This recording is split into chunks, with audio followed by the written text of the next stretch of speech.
any of those issues that I've had last 2 streams, which has been crazy. But I've updated a lot of stuff. I'm hoping it was on my end.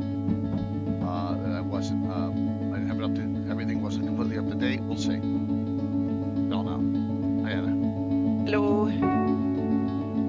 Just making sure everything is going okay. No drop frames. Yeah, I had the same issue Saturday morning after 4 hours. It was strange. Oh damn! I had the overnight, but that's on a different computer.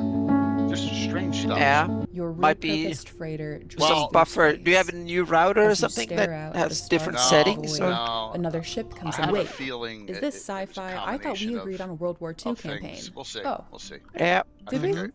So far, so That's good cool. tonight. I can pivot. But remember, I got the nor'easter coming The through smell here. of smoke curdles in your nostrils. Yeah, I thought might we were be prepping something for a on zombie the apocalypse way campaign. between you and Twitch, so to speak. All right, here's what we're doing. It's the year 3700. Humanity's elite well, fled to weather other is, planets long ago, taking with them here, but all we're not forms of getting advanced bubbled technology. like the Earth Jersey survivors Shores scrape right by now. with historic tools as weird phenomena plague abandoned nuclear sites. Witnesses report seeing glowing lights and the dead rising from their graves. And amidst the chaos, 3 strangers will meet in a dim bar. A veteran zombie slayer, a disgraced general out for revenge, and a space Les is mercenary joining sent to us. investigate the power plants. Now describe your great. characters. Yep. How did you do that? Yep. I have the right tools for the job.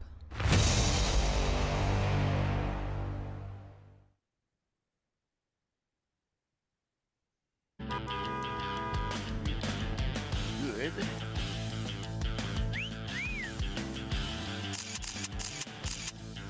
Just keep on looking up at those drop frames and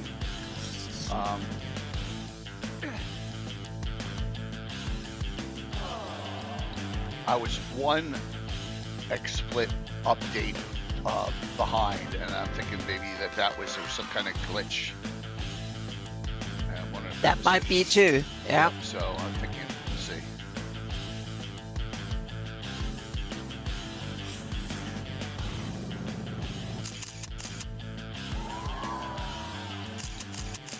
Well, we'll see.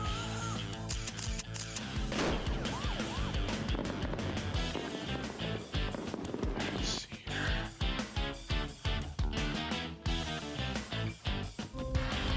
A story once spoken is ageless. The dungeon imagined without end. The curious are the ones most courageous. The tree that endures has to bend. From stillness the mad mage is stirring. From countless voices the castle takes shape. Zagig will test the enduring. Those unlucky will never escape.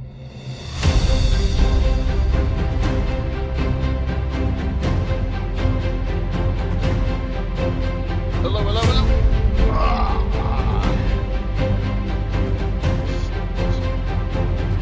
How's your weekend been? Oh, good.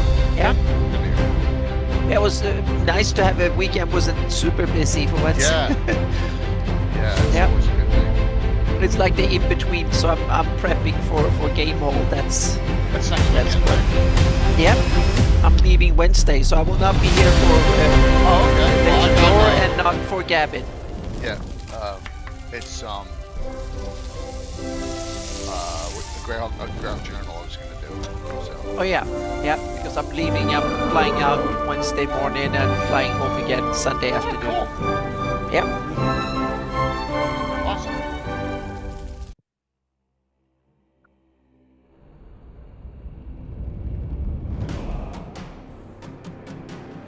Yeah, it's like Page. It's one of these conventions. It's bigger than Page, but it's that so much fun, and I meet so many of my friends and stuff. So it's just awesome to go and get to see Ed and Yeah. stuff too. Yeah, So definitely.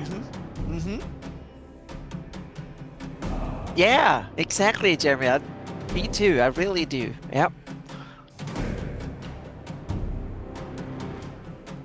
Yeah. Unfortunately, not this year. Maybe next.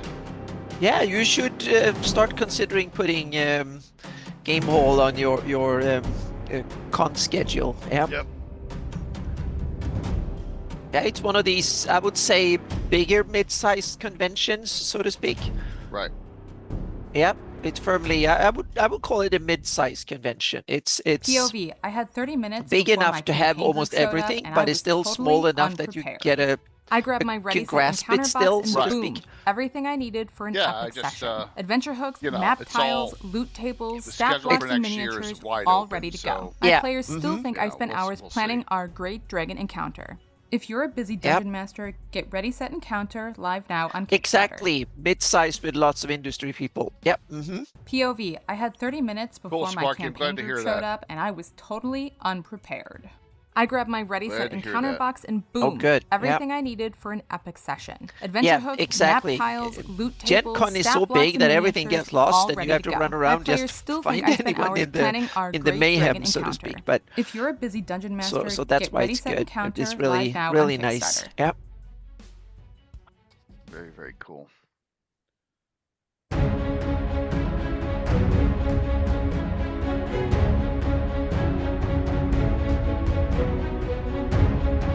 And that was the good thing. Since I had one seminar at Virtual Greyhawk Con, that means that I just need to spruce up some of the slides. Yeah, that's it. That's it. Yeah. Perfect. Yep. So I didn't have exactly. I had Yeah, perfect. more than most of the new slides I already showed. So there's only a few I've added, and I wanted to put the logo on and make it a little bit more polished.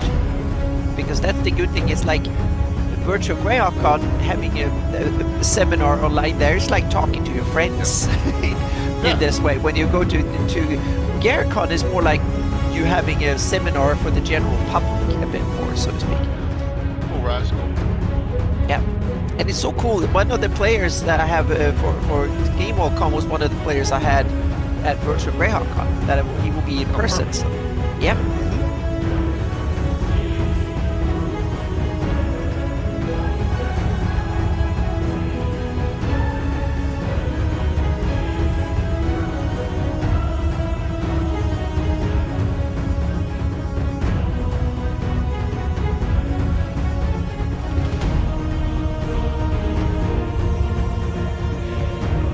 Comes Les.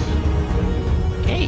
Buddy Tim, I'm not sure if he'll come or not. I don't know what's going on in his world with the mysterious. Yeah. Let's see. Hey guys, Hey, Les. Hello. how's it going? Oh, good. So How far, you so doing? good. Yeah, it's going. Yeah, you sound a little bit better. Cool. Yeah. Oh, Everyone was feeling it post that con last week. Oh yeah, I had a couple of days I didn't do much. But now I'm starting to get back in the groove again. It's kind of the perfect time to have like a week between conventions, a little bit over a weekend, and one virtual and one traveling there. So this was a good trial run for going to a real convention. Yeah. Nice. Perfect. And my seminar is almost sold out. So yeah. Oh, that's fantastic. Yep. There's 50 seats and there is like 6 tickets left. So yeah. Yeah, whatever you can, Rob. Hang in there.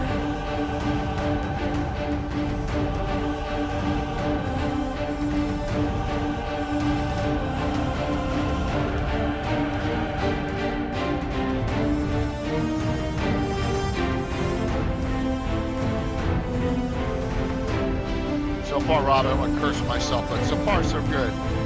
I updated, there was an update for Split I missed.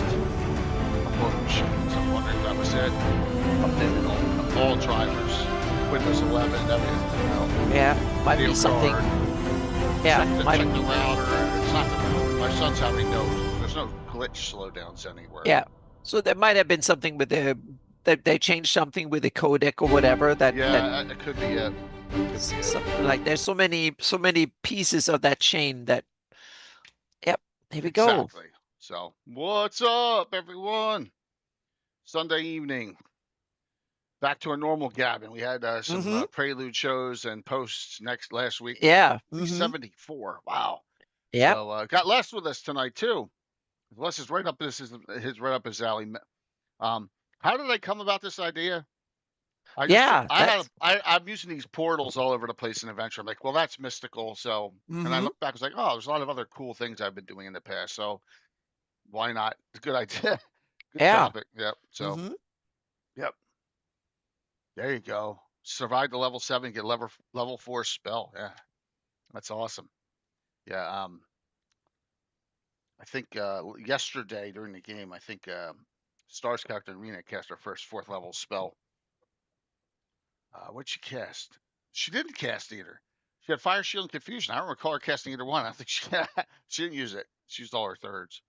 So, all right.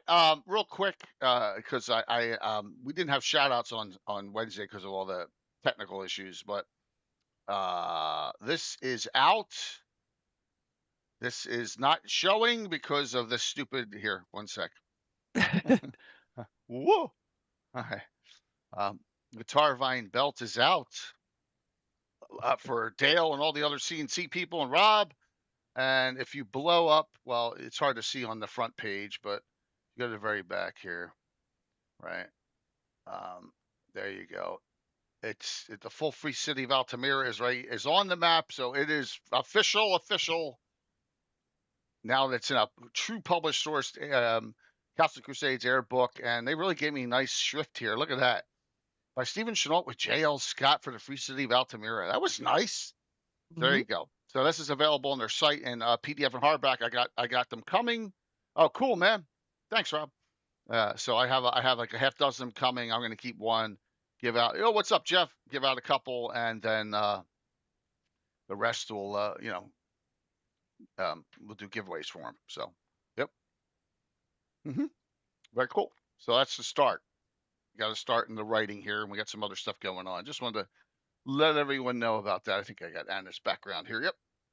For all right. Les wanted to jump in on this one. Les, tell us why on mystical places, events, encounters. Fun one.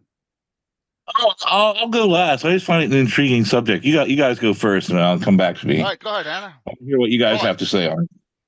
Yeah, this is to me, as far I can think of two ways to look at this. One is to look at it from a thematic perspective, meaning come up with cool vibes and come up with something mysterious, meaning you add in some cool lore. There's like, oh, the evil lich that comes from the back and he did some things that might affect it's like something you it's like you find out something that if you go there, it's an ancient mystery, and you go there and it solves something, and you get knowledge about an oncoming catastrophe that you need to unwind or make not happen, or something like that. It could be you find the clues for ancient magic or whatever. It's something, but so it can be almost firmly thematical. It's a cool place, it's a story, it's something fluffy. Right. But it can also be mechanical. You can have a place where magic functions differently, or something that is a monster that functions mechanically different from it. You simply throw in a wrench. All of a sudden, there's some weird mysterious creatures that come in, and they're just like phantoms and everything, whatever. So you can, and or you combine. It's like it's not one or the other. You can combine the two definitely, but there has like two elements to it. One, I see the fluff, and you talk How about about now? stories, legends, or whatever. Better? I'm Yeah, sorry. yeah. I'm having mic issues, they say. How's that better? Oh, That's better. wait. Yep. I'm sorry, Anna. Yeah, Keep going. no worries. Yeah, so Yep. so you have one fluffy end, so to speak, where you can talk about the stories, the legends, the whatever Cool. in the world, and then you can have one more hard. You can kind of, oh, there's now a change in how you affect magic. You go to that place, and down in that mine, magic works weirdly, or the monsters are way more powerful, or something that has a mechanical impact, and your character is now in peril because whatever, this place is weird, mystical in that sense that you get screwed because everything works, a lot of things work differently, and stuff like that. So I can definitely see that you can play with both these things at the same time. I think they work best in kind of combine them a bit. But I also think that you need to, as a DM, you need to look at these things both from a thematical story point of view, but also from a mechanical point of view, and get the balance right, so to speak, in order to have fun. And type of monsters, both mechanically and thematically. If you bring in a new type of ghosts that do some weird damage or affect the characters in some weird way, that should both be a story thing, but it should also then be a mechanical thing. Sure. Those are my first ideas, so to speak, basic ideas. And I always love to when we approach a topic like this, to start thinking, okay, what's the theoretical basis, and work from there, so to speak. For me, it's this. Yeah. This is where I'm going to stress on. I'm going to have a lot of examples because I do a lot of stuff on my table, right? Of stuff that I would say qualify. Yeah. How to do it. The worry is always, the number one worry everyone tells me is I don't want to screw up published source or canon, right? Don't worry, and that's where I don't care or worry about it. And that's why stuff may not be as well known, because it's in your own campaign, and it may be a local legend or whatever that you just have brought up. So have fun with it. That's kind of like my thought on this. It is a 4-letter word, Rob, but published source isn't. Right. And I'm just saying, people are always worried about that. Well, as you can tell with all the stuff I'm doing right now, I'm not worried about it. There's plenty of room. So there's not there's not a lot of good places for that. Mythic history and prehistory Greyhawk, there is not. I mean, once again, I'm not bashing anyone, but there's a lot of stuff that's being worked on by like Sam and Gary and stuff, but it's got their own spin on it. So it's not, you know what I mean? There is not a good published source locale for ancient history. Les, would you agree on that? I'm going to say, see, here's where we're going to get into a kind of gray, appropriately enough, gray area. Yep. I would argue that there are scattered throughout the sources with the various mysterious places that you find, and with stuff like Carl Sargent's Fading Lands and stuff, you have intimations of these kinds of locales. Of course. Right? So they do exist. Now, here's the thing I would suggest, though, that when you're dealing with ancient mysteries, and I'm using that in both the sense of, solving a mystery and in a kind of religious or anthropological sense, of a transcendent experience or something that one undergoes, initiation kind of stuff. When you're dealing with that kind of stuff, I think it's kind of cool to leave. There are layers of history and there are layers of interpretation, right? People have throughout the centuries taken stuff that previous civilizations have left and appropriated it to their own uses or abuses. And so that's one thing that I would say in response to that is, you have these sites, right? What is it that draws people to the site or creatures to the site? That'd be the first thing. Second thing, in response, and I'm very much kind of with Anna on this. I like the idea of certain locations, be they Fading Lands or certain anomalous pockets in reality, where the rules kind of alter from the standard.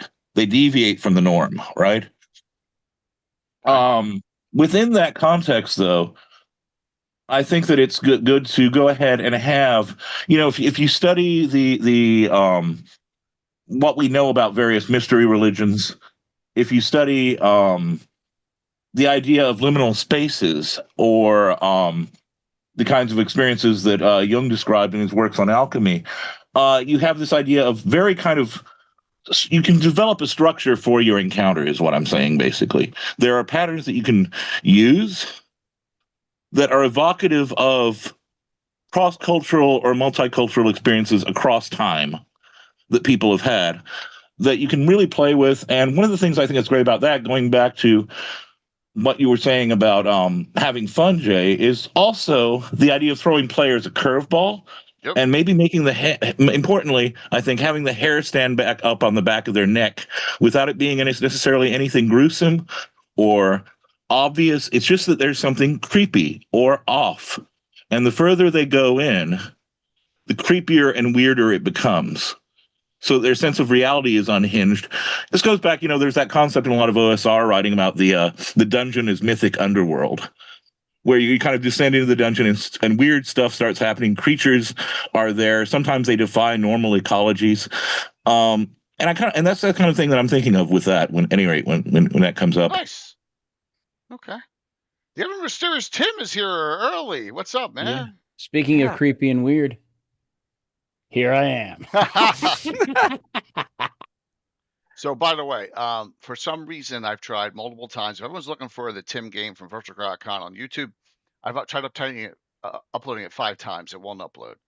It was weird because I wonder if there's is there a phrase in the description that YouTube keeps not letting it go up? I'm not sure. I downloaded it right to my machine, and I'm going to try and upload it from my computer in the near future. So that one, it rarely happens, but it did. So, yeah. So what's going on there? Well, I was interested in the topic. Yeah, I know you were. Yeah, you got a lot of this stuff in your world of. I was thinking as I was waiting to log on and listening. Ancient history too. For you go back far enough, and their ancient history is just their myths. Right. That's true. Yeah, that's true. That's all they got because they they don't know. Sure. This ruin here, and that they have the myth of how that was built, and that is their ancient history. Because realistically, most things don't last 1,000 years. Scrolls and other things. And even when you get into the earliest historians, you wind up with like Herodotus and all these trippy little things like Birdmen and their first encounter with certain things, how they process it and how they record it as written history. Yeah, it can be pretty trippy. Yeah. And then, he was also writing about stuff too, hundreds of years before his time too. Some of it. So where did he get his? What sources did he have? So I was thinking. So let me start this off. I was thinking, and I got a lot. Like I said, I went way back into the old archives of stuff, and I want to show one of the first ones that Anna actually placed on her map. Number 1. Number 2, let me bring these up. 1 in reverse order. 2, it was our first ever fundraiser. And 3, it was not only was it had some mythical connotations to it, but it was something I had never done on stream, and that will be. And let me show you the location here. Let me go to the map here and switch it over. Just kick it off with this. So, all right. So we did talking about creepy. We did a one of the orbs of Dragonkind for our first fundraiser, right? And it was the 8th one, not the 9th, the last one, next to last one. And if we come up here, the final event was here, just at this ancient site, which is there, buried there, and who knows what its purpose was. Another mythical, the antagonist was Emrakul the Chaotic, one of Tim's favorites of all time, right?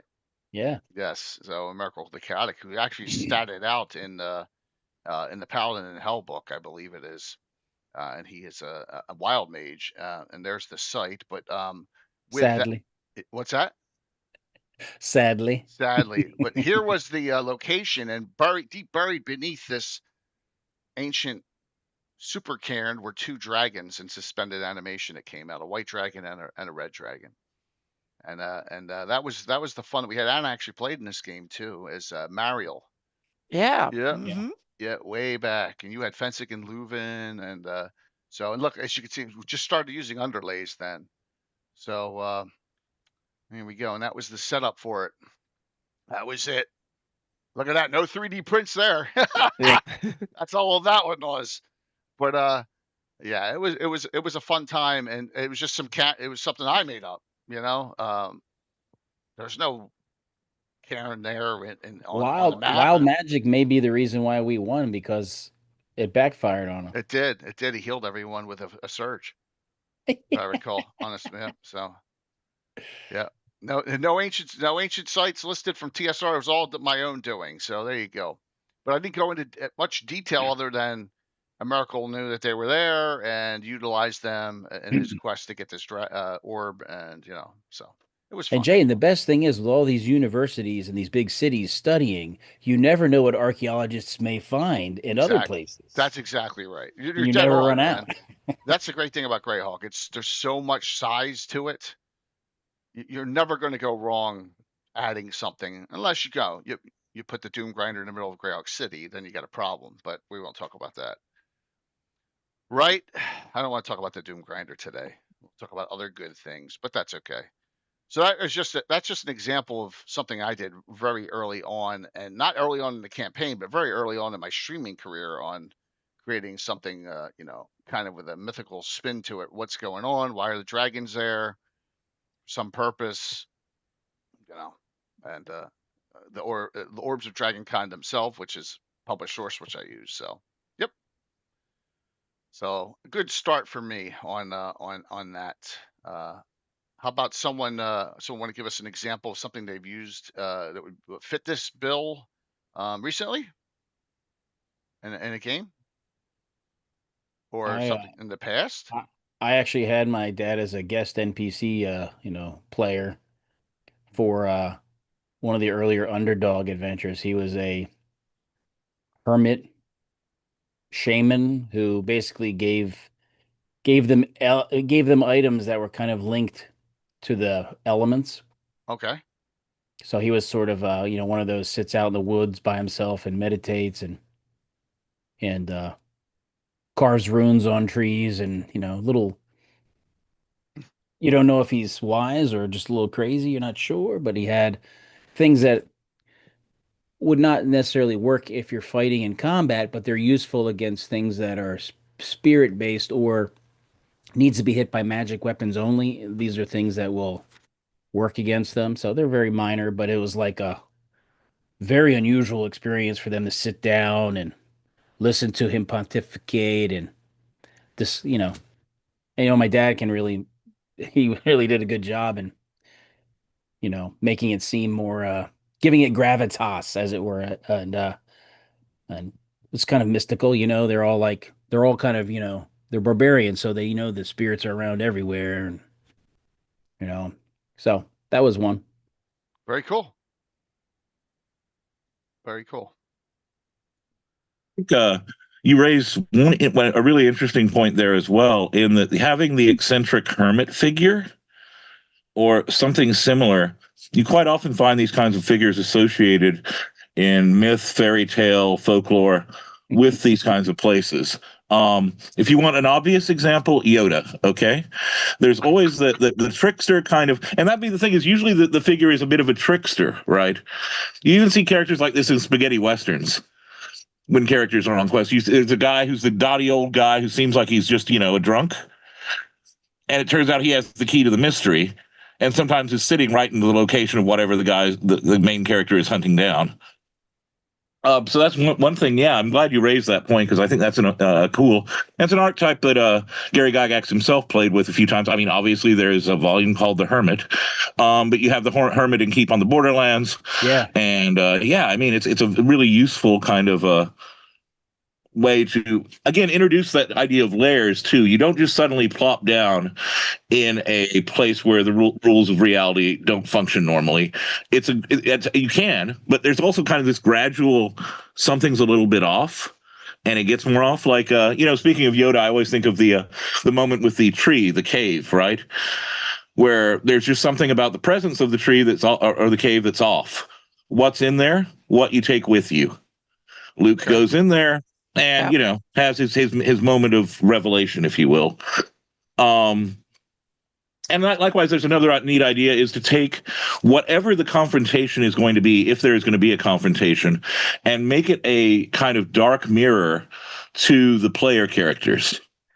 Like, have it so that what the player characters are confronting or interacting with is some distorted image or parallel or contrast to who they are. And you can reflect that in abilities so that the combat itself becomes part of the story, if that makes sense. It's not just that you're having a knockdown drag out with something nasty. It's something nasty that is a parody or an answer to who you are. And so it's a kind of it becomes a little more intricate and a little more resonant. I'm not just fighting. How can this thing be thwarting me? Darn it! I have this sword. I have this ability. It seems to know me as well as I know myself. Right. Okay. And you can have use doppelgangers for that. You can give an enemy the ability to read minds, or you can just make it where their backstory, if you give a character, if you give that creature backstory or that character backstory, parallels or contrasts with the player characters at your table. So, just a thought there. Yeah. Absolutely. I was thinking, actually, that very first one, Jay, that's the one that I ran, that Carlos ran a game at 4 a.m. Right. And it was me, Matthew, and Jason actually played in that. Mm-hmm. And my character was kind of on this quest because of a dream he had about, you know, things that are, his enemy he's pursuing. There was just some sort of thing, and his wife who was slain by his sworn enemy came to him in the dream, and so got him headed in the right direction for the adventure. So that was his number 2. was that number 2? Yeah, that was the Falcon series. Yeah. Okay.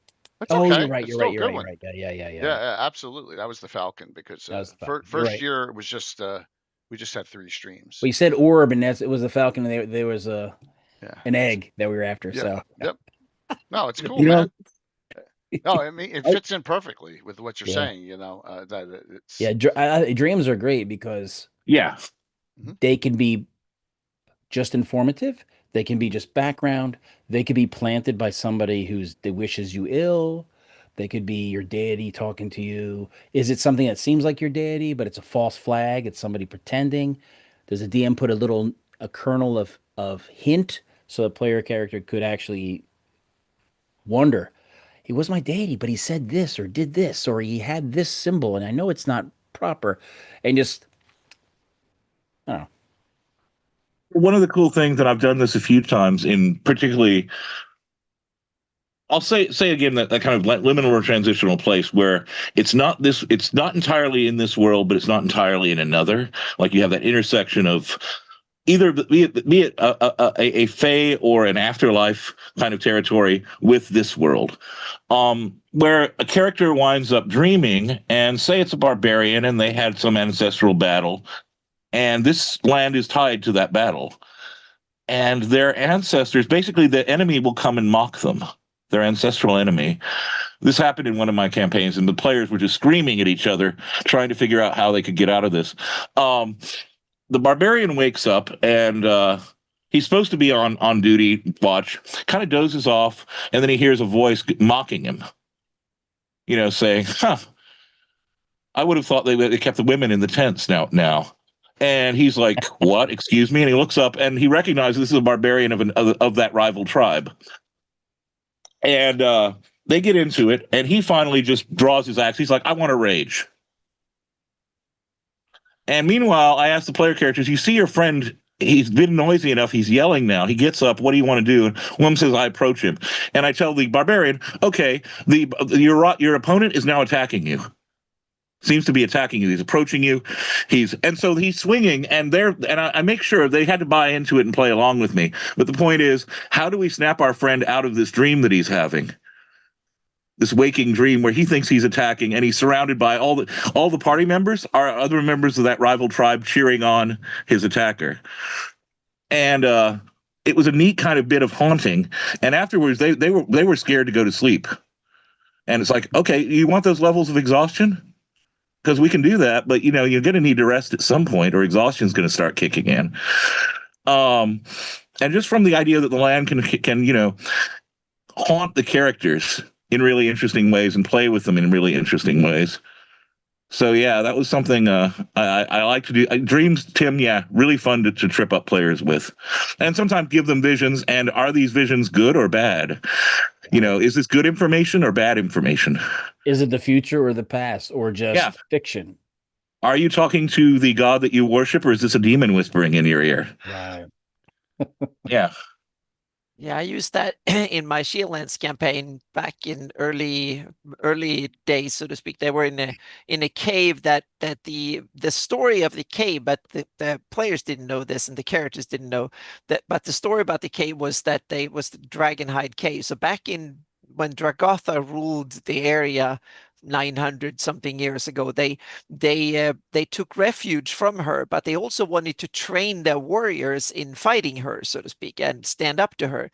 And one of the most fear was the fear of her. So what they did was that they made a painting of the face of Dragotha on the wall. So they made it so real that it looked like it, so they could train themselves to not be scared, so they could see meaning who could save against the fear of Dragotha, and that way they knew who to send out and who to hide in there until they learned, and then that painting illustration got forgotten, and he was there in the caves, and then the characters found it one evening, and when they were camping out in the caves, and they were like, "Ooh, that looks spooky and scary," and I told them to make a saving throw, and they missed the saving throw. It was really, really high. I didn't tell them the DC. I didn't tell them it was a saving throw. I just said, make a D20 roll, each of you. They thought they were rolling on that campaign tracker I had, but it was actually a saving throw. So they missed it because it was really, really high. And then I didn't say anything. So they went to bed. And then I simply say, well, you wake up at night and there's a bunch of people coming and attacking you or whatever. That was just a dream. But I kept that dream was more than 2.5 sessions later before they realized they were in Dragotha's dream, so to speak. And I started out by, it was very real, it could have happened, and then it got more and more weird, and eventually it was so damn weird that one of the players said, "What the heck? I don't believe this shit. This is just complete nonsense." And I say, "Make a saving throw," and he rolled 20. And that's when I realized that, okay, now you understand it. So then I explained the whole thing. He could wake up the other ones, and then that was the end of the spell. And it worked out really, really well. It was amazing fun, because what they were experiencing was Dragotha's, who's now in my campaign, she's a Draco demi-lich. She's kind of disintegrating, but she's more powerful in the psychic realm, so to speak, or cerebral magic than in regular realm. But she's still scary as heck, so to speak. And that was a lot of fun. We had a lot of fun with those sessions, and they got to experience, because Dragotha kind of took them in, scared them, all the old crap that she has been using for hundreds of years. So all of a sudden it was like they went through history and got a chance to introduce all sorts of cool things, like Dalvier that became the Lich, and all sorts of stuff back in the day. And I thought it would be a short little thought experiment, but when we played for 10 hours, I simply threw out the kitchen sink of old stuff, and they were like, "This is so weird." And he was awesome. So that was a huge success, so to speak. So that was the highlight of Mystique in my Shieldlands campaign. Okay. Yep. And I don't think also that these need to be one of the highlights, world changing. No, exactly. I This can didn't give you a change good anything. throwaway if you'd like. Yeah. Yeah. I mentioned it before, but during the Bone March / Stone Spine Castle campaign, or stretch of the campaign recently, my player characters were marching along. They realize they're going to have to camp for the night, but this is the Bone March. It's not the best, it's not exactly like going out to the Yellowstone Park or something. It's going to be a bit more dangerous than they might hope. But they come upon these stone markers that are placed at intervals, and they realize the stone markers, just from a quick perusal, they seem to correspond to the cardinal points of the compass. And scattered between them is fresh salt, forming a circle. And they're like, huh. And each of these markers has a horrific mouth, like a demonic-looking maw, emerging from it. And one of them they're looking at it, and one of them decides, okay, I'm game, puts her hand inside of it and lets it cut her, and basically blood drips inside of it. And they're like, okay, so what do we do now? And they're like, we very carefully are going to cross over, make sure we don't interrupt the salt, right? So effectively, they've opened the circle opened the door into the circle. They ride up, and in the center of the circle is the remnants of a house. The only thing, or some sort of stone structure, the only thing remaining is a wall. And on that wall is an elongated, shadowy figure. So they camp out overnight, and some gnolls approach but refuse to cross the threshold. They're like, no, hell no, we're not going in there. And the gnolls are just kind of grunting and then finally just wander off in frustration. And then at the point when the moons are highest in the sky, the shadow, they hear a voice whispering, "You have come here for what purpose?" And the shadow emerges like dust from the wall and forms a sword wraith who has been bound by his duty to remain in this place and guard it. He was ordered by his unit to stay here and guard this place. And they realize that in the distance they see figures approaching where the gnolls had stood, and it's basically a bunch of undead. It's a bunch of other corpses that this sword wraith has under its influence. And they explain, we don't mean any harm. We're simply here fulfilling a mission. The sword wraith kind of grunts and and says that they have made the appropriate offering. You will be gone by dawn. Yes. And they're like, oh yeah, we're going to be out of here before the sun comes up. No worries. And the sword wraith just basically, there's a kind of sigh as the dust recombines and goes back into the wall and the shadow is reformed. And yeah, the players were glad to get the hell out of there. But this is just a little incidental stop. And as they're riding out just before dawn, they see a bunch of goblins who are restoring the salt around it. These goblins don't know exactly what goes on in there, except that it's very, very bad Longshanks magic. And you need to talk more about really bad Longshanks magic. I want to hear that. That sounds no, because this is all the goblins know is that something was there. Yeah. And whoever was taking care of this place before the goblins came along kept putting salt there. And when the goblins didn't put salt there, bad things happened. So they started putting their own protective little salt circle around it. Oh, that sounds awesome. And that way it's also a protection for the goblins, because if some idiot trips the salt without paying proper tribute, they'll get killed, right? But this sword wraith and his undead minions will attack them. So you've been watching a lot of Supernatural, Les. You've been watching a lot of Supernatural with the salt, salt. I'll be honest, I've watched 3 episodes of that show, dude. Really? I can understand that. Salt circles are something that go back through time, Jay. Yeah, I know. Powerful magic. They use a lot of it. Yeah, no magic or goblin magic can definitely happen out of that. Yeah. And one of the things I was going to mention about that structurally, it's a structure I tend to use when you have these kinds of encounters, is if you look at sites like this, you have something that archaeologists call temenos, right? Which would be like a site or a portion of land or of a cave or a cave or something like that, a grove that's dedicated to a great chieftain or a hero king or a god or a spirit of a place, a genius loci, right? So you have this territory that's marked as special. Don't go in there unless you have, business to attend to. It's a holy kind of site. And then within the temenos, you have what's called the Hyron. The Hyron is kind of the holiest of holies. This is where the thing that's either consecrated or deconsecrated, the good thing or the bad thing is within that space. So in this case, you have the standing stones, and you have the salt circle, and within it you have the house, or the remnants of that house with that wall, which is where that spirit is basically waiting as a mark on the wall until he's animated. And so it's a neat way to go ahead and just structure things, if you see what I mean, where you're here, you're on the outskirts of here, you've just crossed over, and then you're in the thick of it. Here's the center of things. Here's where the heart of the matter is. And it's a really good, I think, basic structure to impose. You don't have to do it all the time, but I find it incredibly useful for setting up scenes like that. Yeah. Okay. It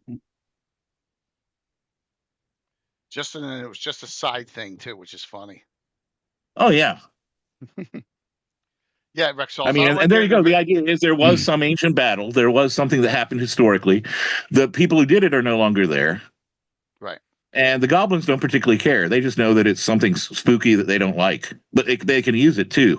So it's all, so that part's good. The other part not so much good, but hey, and they see the Longshanks riding out, and they're kind of baffled. They're like, "Huh, these Longshanks must have been smart." So, or foolish. Yeah. or both. Yep. Not in mutually exclusive states.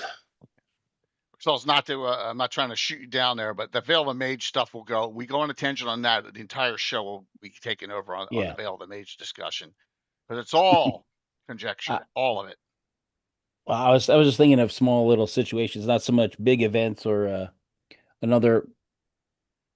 Just ideas of how to put mystical things in the game that I was thinking you have a clear pool that's maybe druids use it, a pool that just is a special pool in the woods that the villagers stay away from. Yeah. That on the solstice there's a vision in the pool, and you have the one character who sees it, or the one villager who sees it, sees the thing, runs back to tell everybody, look, and it doesn't show up, so he's the only one. Nobody believes him, and that can be like that seed of what happened in the past. It can be a dropping of a hint, or some sort of mystical state that takes over a town. Everyone goes, says the wackiest, craziest things. The characters are upset because everyone's upset, and then next day nobody remembers that everyone's back to normal. They don't even have to do anything. They just say a bunch of scary, creepy things, and then nobody remembers anything about it the next day. Only the characters do. Or, Tim, picking up on that right quick, or the idea that maybe during that time when the moon is on that pool, or moons are on that pool, time operates differently within that space. So the person emerges, and it's now 5, 10, 20 years later, and they're ranting about what they saw in the pool. So everyone is just tripped out and thinking they're crazy. You've been missing for 5 years. And you're coming back talking about all this nonsense. What the? Yeah. Yeah. And you haven't aged. What the heck? You haven't aged a day. Yeah, that's good. So, Tim, what town were you almost describing to it? Well, very similar. One of your favorite adventures of all time. Well, you're talking about the Dark Tower? Yeah, exactly. Well, they all remember. They were all cultist members, but they were all very pleasant too, and very nice. Yeah. I played them that way. Very nice, pleasant people. Yeah. I was thinking too. The image in my mind when I said everyone's going crazy was actually, I just had a flash of that one old original Star Trek episode where the bell would ring and then everybody goes out, and then the bell stops and everyone's calm. Except with Andrew, but instead of people physically doing stuff, they could just, maybe they're all spouting. Maybe it's the town elders all talking through everyone's, everyone else in town that's still alive, to warn everybody or tell them things, or just talk because they haven't had a chance to talk for 10 years. And then nobody remembers except the adventuring party. And if you watched, I'm sorry to go off on tangents, but why not? If you watch Lower Decks, that Picard had to go back because they started worshiping Landru again. So he went back. Yeah, some of the funny stuff that happened there. All right, so here's another one for me. And it's okay to take stuff right out of real life, but here I love drowned ones, right? And what precedes the drowned in my games, especially in Harby and all over the place in the sea, right? The fog, the mystic. Oh yeah. The mystical fog encroaching on the port or into the harbor of Harby, or out in the sea where you're traveling. Yeah, so always love to use and these all illuminate. Thanks to Bill, the Master Crafter. Yeah, the fog will overtake and attack, and within it comes the monsters, and always get a sense of foreboding with it. And like, oh crap. So, yep. And something that I don't know. Sometime maybe I'll do it one day. It's just normal fog, but most of the time when I do it in my games, it's bad. So, once again, something that's not going to affect any published source anywhere. No dry ice. No, I don't even know what. Yeah, I don't think we Greyhawk know what dry ice is. So. Oh, What? it's a convention in dry ice. That yeah, dry ice is also a convention in Germany. That is the sister convention to GaryCon. It's called dry ice. Yep. But it's spelled a bit differently, but it's pronounced the same way. Wow. Dry ice. Yep. Rex, also, I'll look to see if I'll send a message to if Sam comes on, he'll be able to link you a download too. Sam Weiss. So look for him. Is it dry ice? I've never heard of it. Yeah. Dry ice. Yep. That was fun. That was funny there, Alex. No bonk bonk on the head. Yeah, that was a funny. Meaning, bonk, bonk. Bonk bonk. That was a different one, but it was similar. Yeah. Similarly baffling. I think of Mythical, I think more of Fae type things and less the haunting and more the just a little bit different, kind of on the periphery of, Oh, it's in DM Guild now? Okay, thanks, Sam. It's in DM Guild now. There you go. By Rick Dewey, Catherine Miller. Yeah, for me, it's just when I brought this topic up, I'm thinking, it's not mythical, it's mystical, right? Yeah. Stuff that involves like weird events or something that's out of the norm, something that maybe involves summoning circle or involve, there's a lot of things, that I. Well, and I think a lot of times, this stuff tends to overlap, right, with like cults and strange things like that. Sure. Well, because I'm saying originally, if we look at as I was mentioning earlier, the idea of the word mystic, right? It has to do with being having your eyes closed, but the idea would be also that your inner eye or your consciousness is open. That's the kind of root of the word mystic, right? And mysticism. And so you have the idea, and you get into this idea of the sacred and the profane, not in the sense of profane as in nasty or anything, but profane as in you have the sacred and then you have the mundane, you have the vulgar, you have the day-to-day, right? And this would be kind of more in the when I say sacred, I mean it in that sense. It transcends normal reality, right? It doesn't have to necessarily be divine in a religious sense, but it's something that's extraordinary and is not necessarily of this world or as this world normally is. So portals would definitely tie in. I think also you get into the idea of, I've mentioned before the idea that people appropriate things that come before. One of the things I love to toy with in my campaign is the idea of levels of occupation, by which I mean you have a person who or a group that worshipped at this site or used it for a particular purpose. Maybe it was a portal that allowed them to commune with whatever kind of spirits or cross over into another world and back and forth. But they're gone. Maybe they were exterminated. Maybe they went elsewhere. Maybe they went on the other side of the portal, right? Maybe they just decided, hey, let's screw this place. Let's go over there. It's much better. And then somebody moves in later, discovers this place, interprets it in terms of what they want and they think it is, and sets up shop. And then they leave a level of occupation, if that makes sense. And then maybe something happens to them. They're killed in a crusade or something. And then somebody else moves in. So you have this constant repurposing of these sites. And of course you have what these groups have left behind. It might be broken bits of pottery. It might be cave paintings or marks on the wall.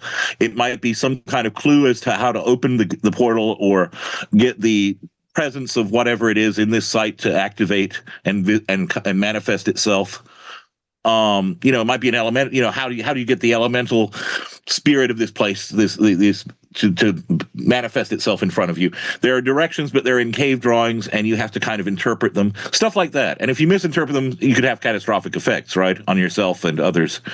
But yeah, just the idea that you have I mean, and that's one of the things I love about, and it's not quite structured that way, but one of the things I love about the Caves of Chaos in Keep on the Borderlands, or the Temple of Therisden, is the idea that the players have to figure out what's going on and what these cultists did or are doing, like what the purpose behind the scenes is. What was this for? Why did you have to wear these robes, right? What are the benefits of wearing the robes? What are the drawbacks of wearing the robes? Uh, what are the cultists in the Cave of Chaos trying to accomplish? Who are they serving, and what is their end goal? That's How does that tie classified. into the humanoids in the and the other Greek groups within the caves? Um, Stuff like that. I mean, it's like the idea that it's a living ecosystem. It's not just some site where you go in and, hey, there's a mystic stone and I get to turn the stone and now I've opened a portal and I can go on a quest into the hells. It's like, no, it's like there are all these other things going on. Maybe the people who are worshiping there, if there are currently people, don't realize they're worshiping a devil. Maybe they think it's some other creature, and this particular fiend is manipulating them to some end. Just stuff like that. I mean, you can go crazy with it and have fun with it. Yeah. Always. And you wind up implying lore without having to invent or detail that lore. Now, if you're like me, you'll detail some stuff and then immediately not tell but it's only for your benefit. The players are going to draw their own conclusions, and some of those conclusions might be wrong. Some of them might be right. You might decide that some of their conclusions are better than your ideas, and work them in. But the point is that you have some idea of what's going on. They have to go ahead and pick through it and figure it out for themselves. And maybe they're right, maybe they're wrong. And maybe they're catastrophically wrong, or maybe they're gloriously right, or gloriously wrong for that matter. We'll just play it out and see how it goes. Okay. So, everyone knows I'm into a lot of portal use lately in my barbarian subplot that's been going on. We had one on Saturday, I think. Yeah, it's called, but we'll get to that. But I started it a little earlier, and Tom was the beneficiary. Or, whoops, there you go. Ah, I see. That was going to show Tim, and it was That's very I. mystical. Yes, it was. Yes, it was. But Uh-huh. I hit the 13, and I saw it switch on the left. 14's on the right. Boom! I just switched to 14. It's some kind of weird thing. So his halfling thief Skeet bought a little inn in Harby, named it Skeet's Hideaway. There's even the name on there, the Hideaway. But it was cheap, unknown why. So Oh, it came with a ghost or something? came with worse than a ghost. Well, I Got don't know snakes if in the worst. basement. Snakes Yeah, in the basement. yeah. Ah. So yeah, and there's a downtown area, on the outskirts of the town. Uh, had yeah, it had this portal in the basement, but this is all Mhm. hidden behind walled off areas. So in the middle of this area, there's all these bone piles and stuff, and of course all that stuff animated. Like, what the hell is going on? Well, when they finally stepped through this, it went into the high pass. That's where I put them, up near where the Coven of Necromancers are. Mhm. Outside of so they're like, what purposes are they going to be using this for? They still don't know, but now they don't want to destroy it, but they're trying to figure out how to you know defend or utilize it, or to their advantage, because they know that group is always looking to whether, I don't know if they're going to invade Harby or whatever. They just don't know. But this is my first real use of a portal that's been around. They don't know what the background is on it, but they're assuming that they're the necromancers of the high pass, or it takes it right to their location. Having it hidden behind a wall, that was just reminding me of the Undead Onslaught event that you had, right? The Horde. The Horde, yeah. Yeah. It was for, I think, St. Jude. It was or it was a thematic one where it was like um but anyway, they had the face from the ancient gallery. A wall had fallen in, and there was this old gallery of all these unusual masks that were up on the wall, and they were kind of very creepy. And one of them was missing, and of course, that was the problem. Right. That's cool. A face from an ancient gallery. And you walked on down the And hall, he right? walked on down. Yeah, I use the Doors lyrics for the name of all the adventures for the underdogs. Well, that's Nice. perfect. Yeah, it's a great connection. Mm. But that was my first Mystical. use for that I can remember for, and then I used a lot of portals for the Hateful Wars, so that I could tie the past to the present. And what I found was the party was really interested about it, because they were in the present and they were there, and something got used the portal by accident from the past and came into the present, and they're like, "What the hell's going?" And that was kind of a little bit of a shock. And then also, what happened to the things that came in through that were in the past? They're not there to change, history. They're Yeah. in the present now. It was kind of an interesting go at it. What's Well, I up, think that Ranger? Yeah. that raises something I'm going to ask you. Have you used broken portals very often? I've used them that they go to places they don't want to go to. So is it broken, or is it like the last broken portal A teleporter? broken one would be one that's no longer functional. Well, the answer to that is technically yes. Just recently, and I'll tell you, but that's in published source. Any guess of where it is? Part of it's broken. Right. And that brings us to a legendary mythical, I'm sorry, not mythical, mystical story that I just did 24-hour stream on, because I wanted them to experience it, and that is, yes, Ultron speaking. There's a teleporter in there that doesn't go to all the locations it's supposed to, because one or two of them are destroyed. Yeah, I was thinking portal, not teleportation. Well, is that a Circle, portal right? though, Les, or is that a teleporter? Right? You don't See, know. I'd say that a portal is somewhat different from a teleporter. Yeah. Is different from a Okay. gate. Okay. Uh-huh. Okay. Now I'm intrigued. What's the difference? It's spelling. No. Teleport. My advice would be to just look at the spell descriptions, for example, Yeah. and divide them that way. It has to Okay. do with distance, and it has to do with locations, type of location. Yeah. So- Yeah, teleport is more like on the same plane. The portals will be jumping planes in time, and Well- that's how I see it. I see it as they're capable of doing that, depending on how they're And then a made. gate, well, you can get into all kinds of craziness with gates.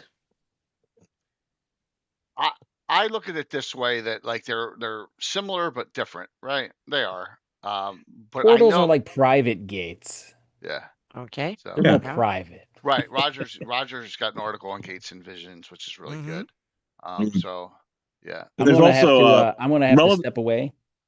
Hey, No good problem, talking to you, dude. Tim. All right. I- Good talking to you. I If appreciate you hopping on, man. Thanks. Yep. Thanks for I gotta participating run in and the do discussion. something. Have a good The one. two All right. Bye. the two things with that I'd recommend source wise is I forget the issues. You can easily find them on the Dragon Magazine Index. Ed Greenwood had a really good piece on portals and gates. Yeah, he did. And then after, including some of the literary sources, looking at some of the Appendix N and around that time, literary sources for them. And then also I would recommend, when Manual of the Planes came out, there was material that was cut out that was thrown in a Dragon magazine, which among other things has to do with what happens when some of your what happens when some of your spells go wrong, and how they operate. How you can also use, one of the things I like to do is in these locations. In the article, Grubb goes into the idea of musical notes in relation to planar travel. And so the idea that, striking certain notes is resonant with certain planes of existence is kind of a neat idea that I've cribbed from Grubb. And it also adds, the ominous kind of effect where, in the Hellraiser films, when, particularly the first one, when the gates are opening or whatever, or it's opening and the Cenobites are coming through, there's that kind of dung, that weird dull bell sound. I love doing stuff like that with my players, where immediately as something is opening, there is some kind of distinctive sound. And if they start paying attention, they can pick up where things are coming from, if that makes sense, or where something is opening to. I love to have a fantasy version of the string theory that ties into that. You can actually make tuning forks that vibrates with certain frequency depending on where you want to go and stuff. I really love how you can tie in. I love to use modern physics and it's the most wild theories and make fantasy versions of it. That's to me is a huge inspiration for the building blocks of a fantasy world, so to speak. There you go. Rick Fellis is I think right on the with and Tim and I are. Yeah. The one thing I would point out is that the same way that you don't describe a door to your house as a gate necessarily. A gate might be to the yard, and a portal might be a little more specific, if that makes sense. So I draw a kind of distinction between gates and portals on that kind of level. It can go to the same place, but more you're narrowing your focus a little bit. So yeah. I want to tie in, Rex Fellis, you had so many awesome comments, and I want to tie in that said we wish we had a little bit more canonical Flanish mythical prehistory. Yeah. And I totally agree. And that's something that means that there's a window for awesome fan creation. But we do have some cool stuff that ties into. We have Urflan has some cool. There's talk about the demon lords and stuff like that. We have the ancient Sul Empire, Sul Liches. Were they the inventors of Tharistun and stuff? We have the ancient Oridian past.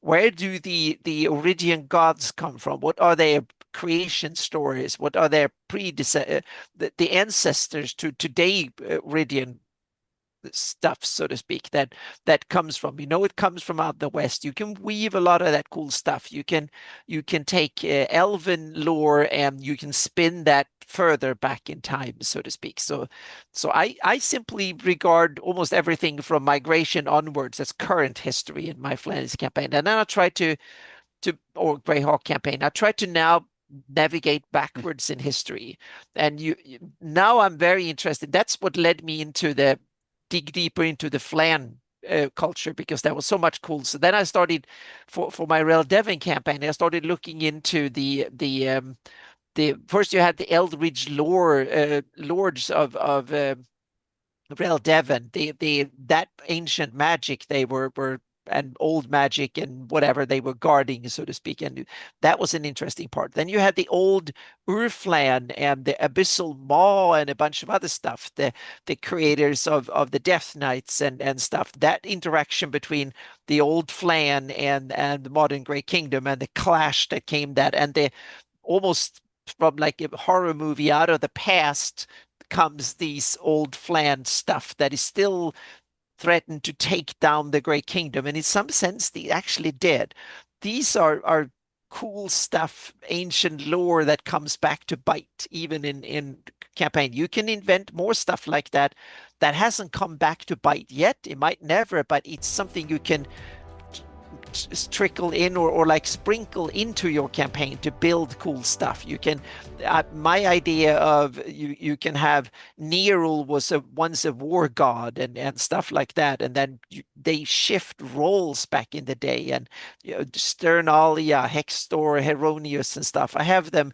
There's look into the Bastion of Faith. There you have some of the origin stories of those faiths, and I'll try to bring in that and think what was before then. So how a religion evolves over time, just like real world religions evolve and twist and change. So I want the fantasy religions to do the same thing. Origian religion 1,000 years ago was different from the one we have now in Greyhawk, but also go back 2,000 or 3,000 years, it was vastly different.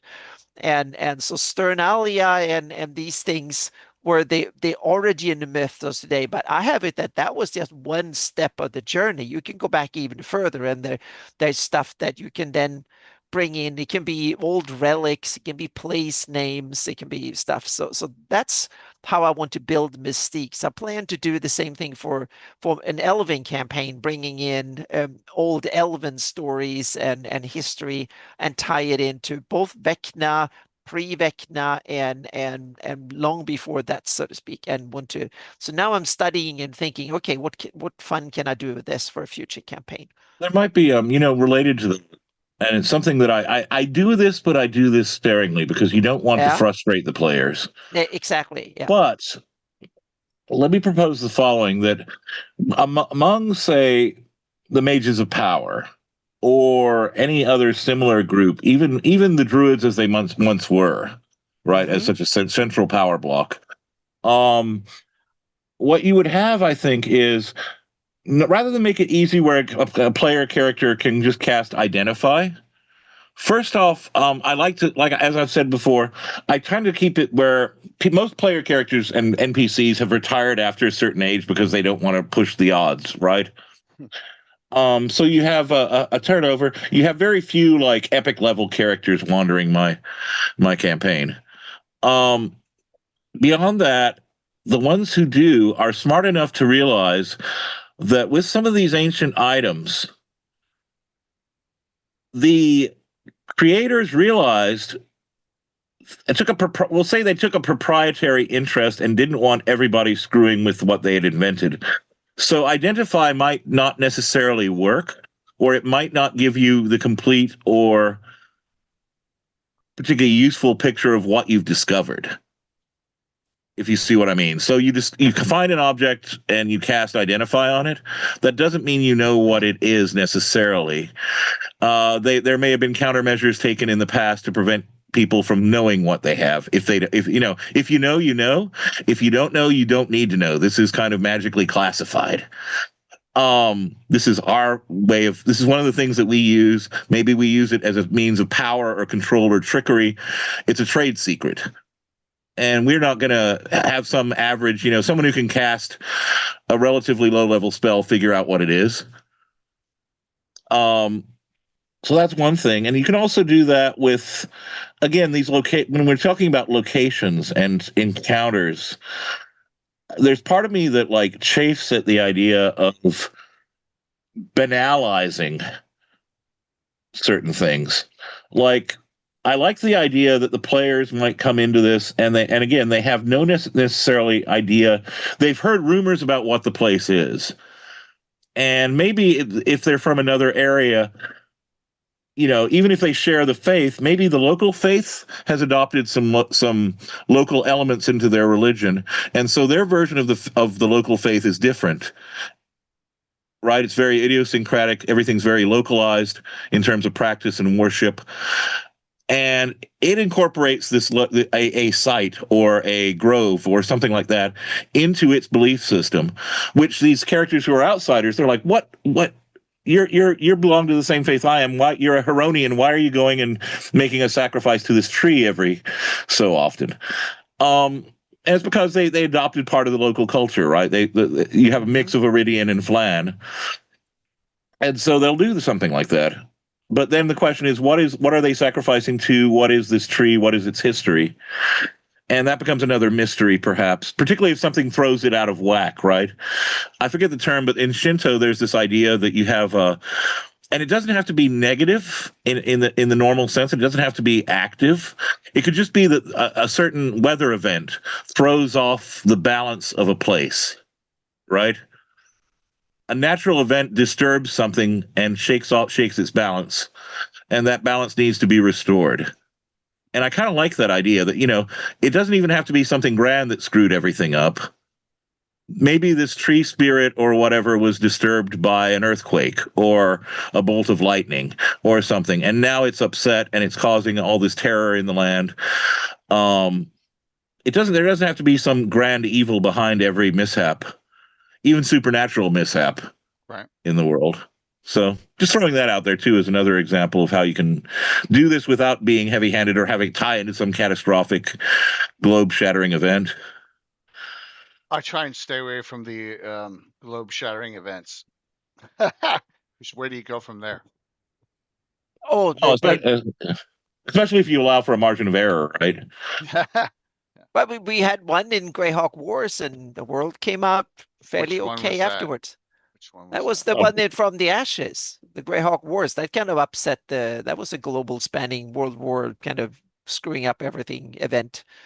And the world kind of came I out. didn't do that. No, I'm but saying, what I'm saying is that you can do it and you can still have an interesting setting afterwards. But Well, see, I'd be thinking more along the lines of an apocalypse, like they invoke devastation or something like that. That could be a little bit tricky. That at least it will take a while to get out of it. So to speak. and or rocks just disappearing, whatever, something like that. Right, something like But it's dumb. Or dumb. That might be too strong of a word. But I would advise against to have world-spanning ones. It's much better if you have local or regional catastrophes. That way, you can just move your campaign over somewhere else and continue basically as used to be. Right. So yeah, that's what I always. And maybe have the players hunted down by someone who's like, you realize how badly you screwed up my life, don't you? With your actions or inactions, yeah. I really, I try and avoid, mass kill-offs and all the other stuff. You can. And to be fair, it depends on the campaign and it depends on the adventure. So, and where you want your campaign to go. Yeah, I want it to continue. How's that sound? Well, there you go. Well, don't nuke the center of the world, right? Yeah, but you don't need much. You just need the world to some way exist, and you can continue. It doesn't need to be the same. Just that's a low bar, so to speak. Continue. You can definitely have a catastrophe every few years. You can have a calamity that involves the whole world, and your campaign can still go on. So yeah. One other thing I wanted to ask is, how about encounters, mystical encounters, where that which is encountered, you don't necessarily have to fight it, but it wants you to do a favor in exchange. It wants you to do a solid for it in exchange for it giving you a solid. Well, like I did. You do me this favor, and maybe I'll do something for you. I have a perfect example of that goes back 30 years. A cowled individual came up to, and it was a trap, of course, by me. Came up to the player character, and he no longer plays in the game. Is the most powerful bard in the campaign, and said, "You got to collect these. I'd like you to collect these items for me, and I make sure it will be worth your while." So he went through on all these quests, found all 3 items, came back to not even questioning this individual, because that's how power hungry this person was. It was an Eye of Fear and Flame. You all know what that is. I love this. Yep. So he got a book. I think he got an orb, and he got a hammer, a chisel or hammer with it, and he had to smash the one and do the incantation. The swirling shadow stuff came and turned him into a shade. So he got what he wanted, kind of, in sort of a way. Yeah. So he was tempted by this Eye of Fear and Flame, and he went right for it and got turned into a shade. Yeah. Which has some benefits. Yeah. That was there was 35 years ago. 35 years. I know on the local level, and I mentioned this story before, but I think it's relevant again. My party was going through the gnarly, and again, it was night. One of them's on guard, and he sees a woman. He hears a woman. The woman comes up to the edge of the campfire, and then she takes off, and he takes off after her. And my players are like, "Where the hell is he?" That he's woken them up again. They're wondering where he went. He disappears into the woods, and finally, he has been led by this woman who was screaming about, "Please don't hurt us. Please, I'll do anything." And he finds the body of the woman and her entire family. And the players are like, this is horrifying. And what they slowly realize is that the Fae in this area were leading them to this site because these spirits are restless. The spirits of this slaughtered family are restless. And these Fae don't want ghosts wandering around. They think this is really unhappy. What was done here, it's not happy. It's not bringing us any pleasure. There's no entertainment to be derived from this. But, we're little pixie types and Fae types. So you're going to do us a solid whether you want to or not, right? And what had happened was the player noticed that when she was running, she had a little necklace on her. But the body didn't have the necklace on it. And shortly after, the players encountered a bunch of riders who were going the opposite way, who were armored men, much like the player character who the woman had manifested to. And one of them happened to have that necklace on him. And they have a nice little conversation about, the riders are like, oh, well, we could escort you part way. The woods are a bit dangerous. And the player characters are like, yeah, the woods are pretty dangerous, aren't they? And then they just draw weapons, engage, and avenge the deaths of those, of that family. And the Fae, in turn, basically gave that, while they were sleeping, dropped off a magical item that wound up assisting them later. It was a stone that always pointed true north. So, the Fae's problem with the potential haunting was reversed, and the player characters got an item that wound up serving them in good stead when they got lost later in the campaign. So that's one way you can do that, if that makes sense. It becomes an exchange. Yeah. Mm-hmm. Mm-hmm. I mean, how many myths involve basically gods or spirits or something saying, you do me a solid, I'll do you, right? Right. And always a good thing. There are a lot of things you can only do once in your campaign if you have the same players. Yeah. And that's kind of why I like to have always have some new players coming in, and I can always try some of the old tricks on them. Or you can do a variation on it and throw the players off. They think they know what's coming. Right. That's true. Like maybe in the case of maybe it's an evil spirit that actually wants more ghosts and sets you down the trail to kill some random folks. You know what I'm saying? Yeah. Where the players are tricked into perpetuating what's already starting to go wrong. That's an important thing. And the other thing I was going to mention is, and I don't know how you guys are going to feel about this, but dragons need to have a mystical element to them, damn it. Yeah. We too often treat dragons as biological killing machines or these mighty forces of nature. The fact is, though, that many of these dragons, they're breathing acid, they're breathing cold, they're breathing fire. These are not normal things in a mundane physical sense. You have the association with Bahamut and Tiamat. You've got all kinds of associations with this. Obviously, you have the Sul magic with the orbs of dragonkind that links to dragons. I like giving dragons a sense of mystery. And again, their lairs, if you think about them, fit this kind of pattern that I've described perfectly, where you have the outer kind of thing, and then you move closer in, and then you have the dragon in its lair itself, right? You have the territory the dragon claims, then you have the lair. And it's a neat kind of variation on that structure I was talking about the land that's given and then the holy site itself. Yeah, and I totally agree with you that dragons need to have more. Now there's some sort of cross between weird magical spectacle in that sense, that, and also full of game mechanics, because they need to be these big scary things, but they don't have.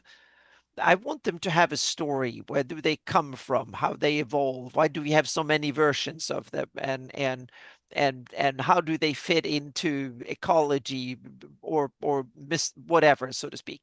What do these things, planar connections? Why are these things? Why and why don't they rule the world, so to speak? Well, I was talking, they rule the world? Yeah. When we talk about that, here's my thing is, this is a fantasy role-playing game, right? Mm-hmm. And one of the things fantasy is good at is reinvesting the player and the DM with a sense of wonder and awe. Mm-hmm. If it's simply a matter of statistic, and by the way, I'm thinking the statistics should reflect that. The statistics should make your player characters, hope that they were wearing brown that day.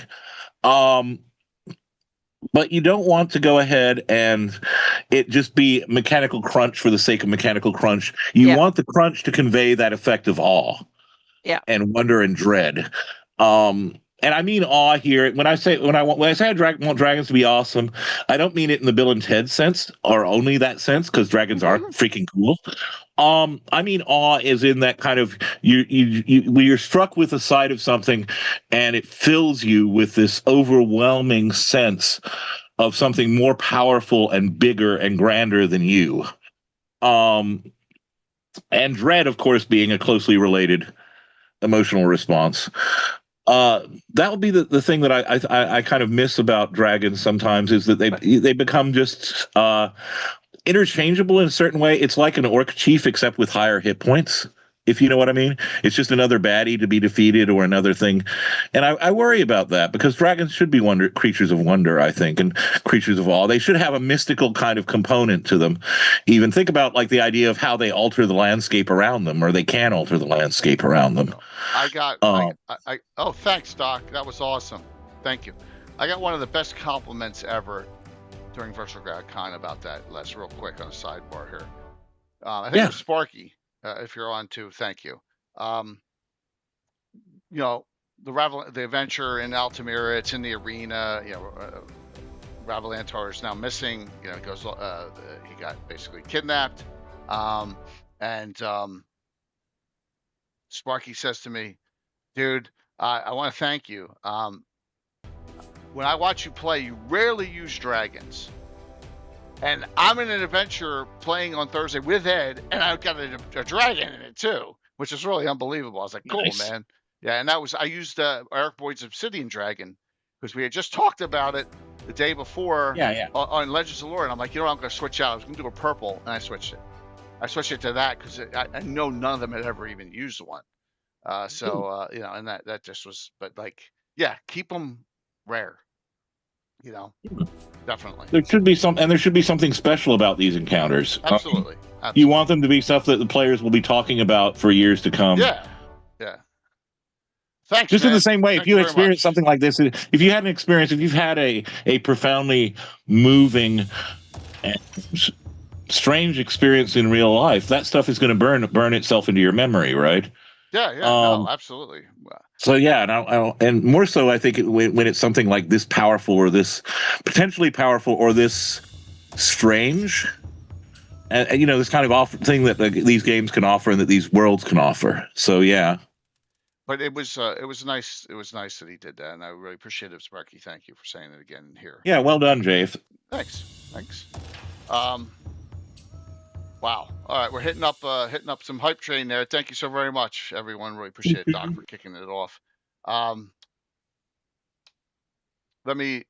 History prof, I'm just going to say Wilma Deering is burned into my memory. So there you go. Yes, and all of ours. Although I have a huge connection in my campaign from Buck Rogers to present, to my campaign.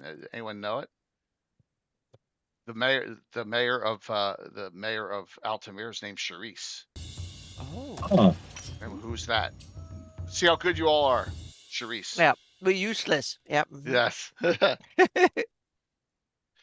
Charisse was one of the assassins of death. Those are those female assassins. Ones that got away. Yeah. Yes. From that Buck Rogers, and that was 79. So I'm like 11, 12. Playing D&D then, like, oh, cool. You get special brownie points from the old TSR boss. That was the reason that we got so much. There's a lot of profits. Buck Rogers going on in D&D. Yeah, but she started out as a baddie. She was evil, and then she certainly just changed alignment. Yep. For what it's worth, and I don't. My players only got to see the person, but never interact with them. In Spine Castle, there was a pit fighter who I modeled on Tiger Man. So, oh, that's great. That's great. Love that too. That's awesome. Really cool. All right, so let me go one step further on my portal discussion here. Okay, we'll finish that up. So this legendary place is the Stairs to Nowhere. That's what I named them. And it was no one knew what they're up in the Lort Mills. So I should probably note some of these on the next Anna map changeover. But it's not a portal to one location. It has 4 that they know of.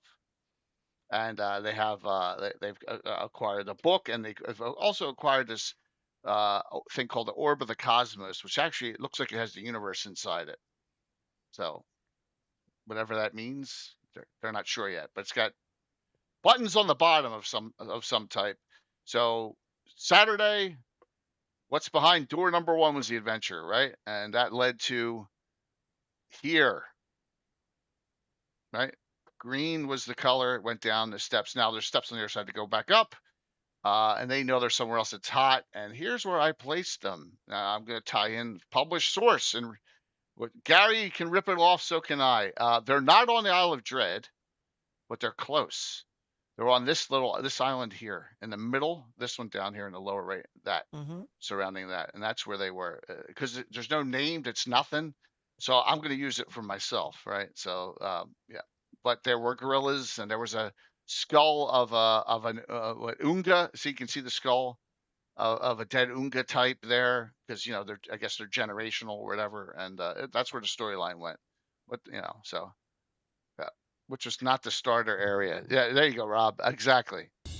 So, but yeah, it was fun. It was a good time, right? I mean, I think you had a blast. Oh, by the way, you have more hit points than Emerson now, because you have a higher con. So you have 73 now at 6, and she's only got 71. So, but we're having fun with this now. Another one goes to a prime material. One goes to the ethereal, and one goes to the astral. So we'll have some Also, in the future. I love it. There's one thing I'm going to throw out here for just the audience to maybe consider, and a way to approach things again. If you look at some sources about magic circles, I mean, there's that great Gygax piece about magic circles back in Dragon back in the day. But if you look at books that discuss magic circles, or sacred geometry, or things like that, you'll know, or rituals, magical rituals, you'll notice that the cardinal points of the compass tend to be associated with various elements. And that can be neat, and you can work that in as a puzzle for the players to open a portal or a gate. Like, are you going to an elemental plane? How do you shift the wheel that's in front of you? And what markings need to align with which? Similarly, with magic circles, you have the idea of opening doors in them temporarily, which is what I was getting back to earlier with the goblins putting the salt, and how the players carefully decided that they were going to step over that salt. There's the idea in some traditions, metaphysical and occult traditions, where you can temporarily open a door within a circle. By using a blade. Also never underestimate the use of left and right hand stuff. My players are now canny enough to realize that if there's a left hand passage, I'm playing off of the idea of it being the sinister passage. And that generally the sinister passage might get you where you're going quicker, but it's also going to be more dangerous. Interesting. That's so interesting. Yeah. I've never done that left right, but that's pretty cool. Kind of like that. Huh. So when they have a crossroads, they always want to go right now? Mostly? They tend to, unless they're really pressed for time and there's a ticking clock, and then they're going to risk it because they'll hypothesize. And sometimes, of course, I screw with that, where you took the left-hand passage, but that was not the passage that leads to where you're going. In fact, that's the passage that leads to almost certain death. Which they, of course, hopefully, if they're particularly canny, they'll figure that out quickly. But yeah, it depends. Like I said, but they know me well enough to know that I love my sinister passage. LOL. Yeah, I like that. All right, so I want to talk about two things that Les has done. One he did post me using it. One he did pre. So Les, you probably know which two. And so one is the living the ancestor elven trees. Oh yeah. That was one of the fantastic, and we did adventuring on it, and that was great. So knowing that, thank you.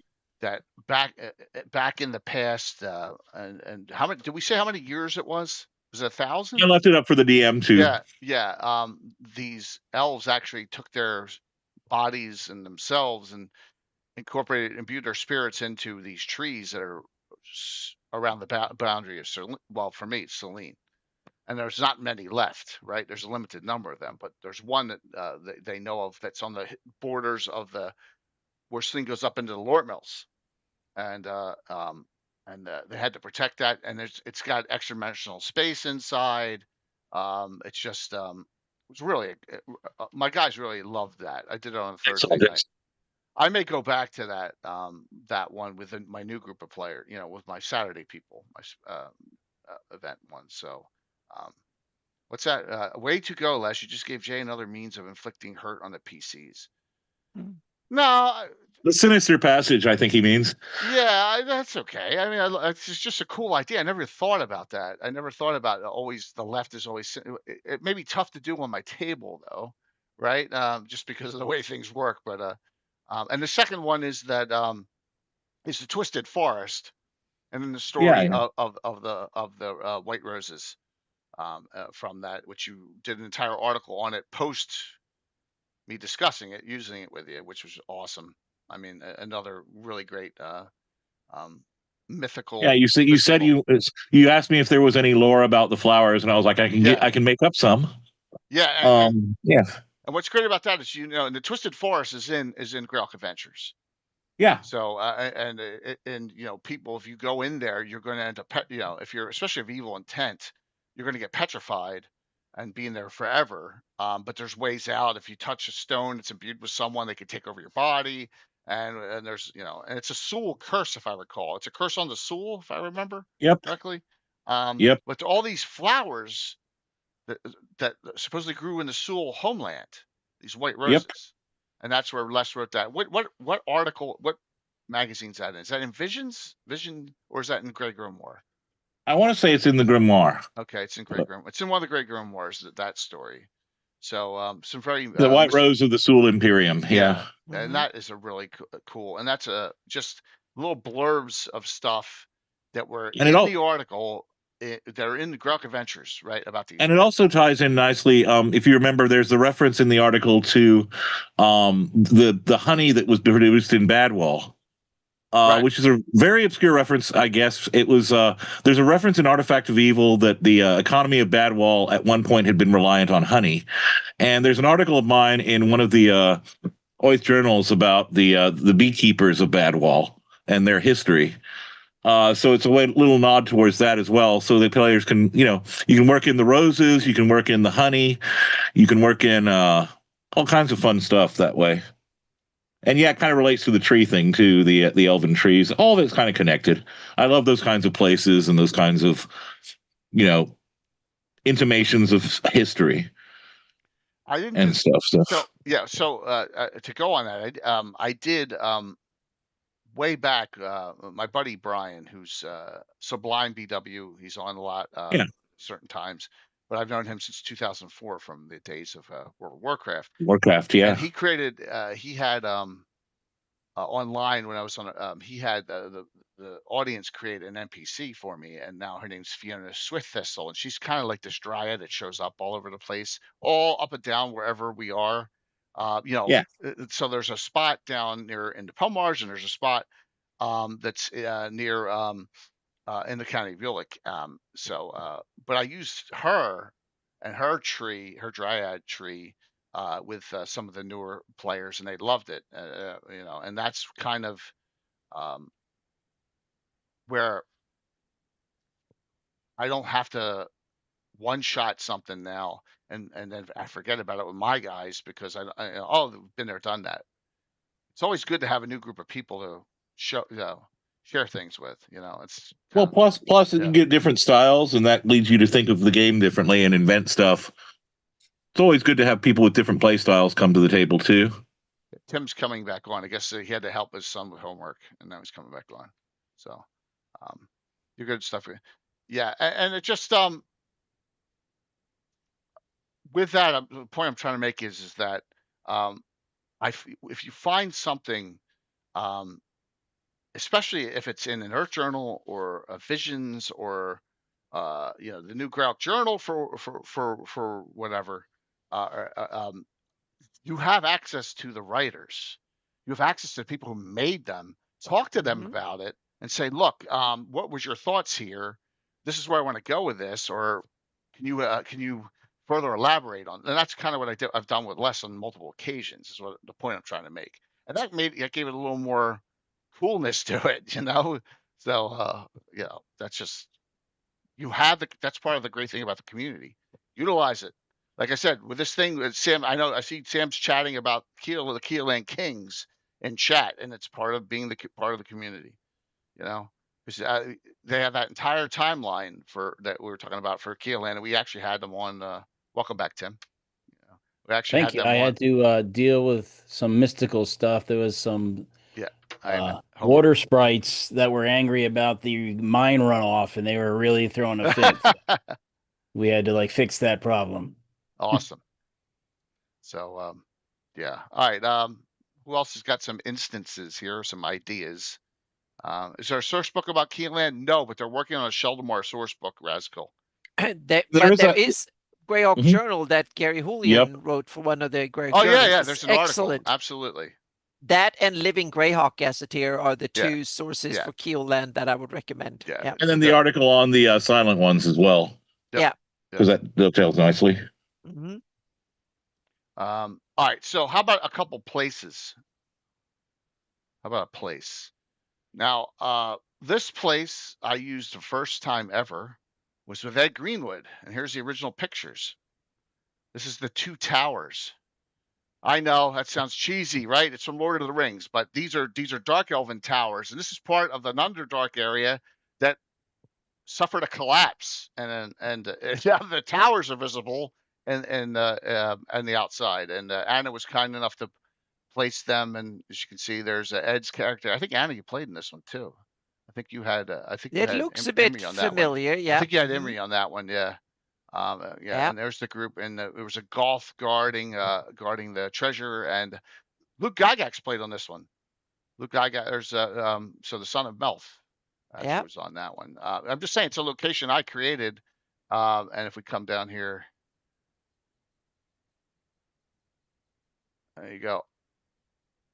And now it's there, and I just went back to it recently for another adventure because it's exposed. So something as simple as that, just creating a location. You don't have to go with So some sort of elf anthropologist team is going to have to go there and do sketches of their architecture, and but it's who knows what problems. Yeah, what's that? A lot of elves don't want to go into the lore mills, right?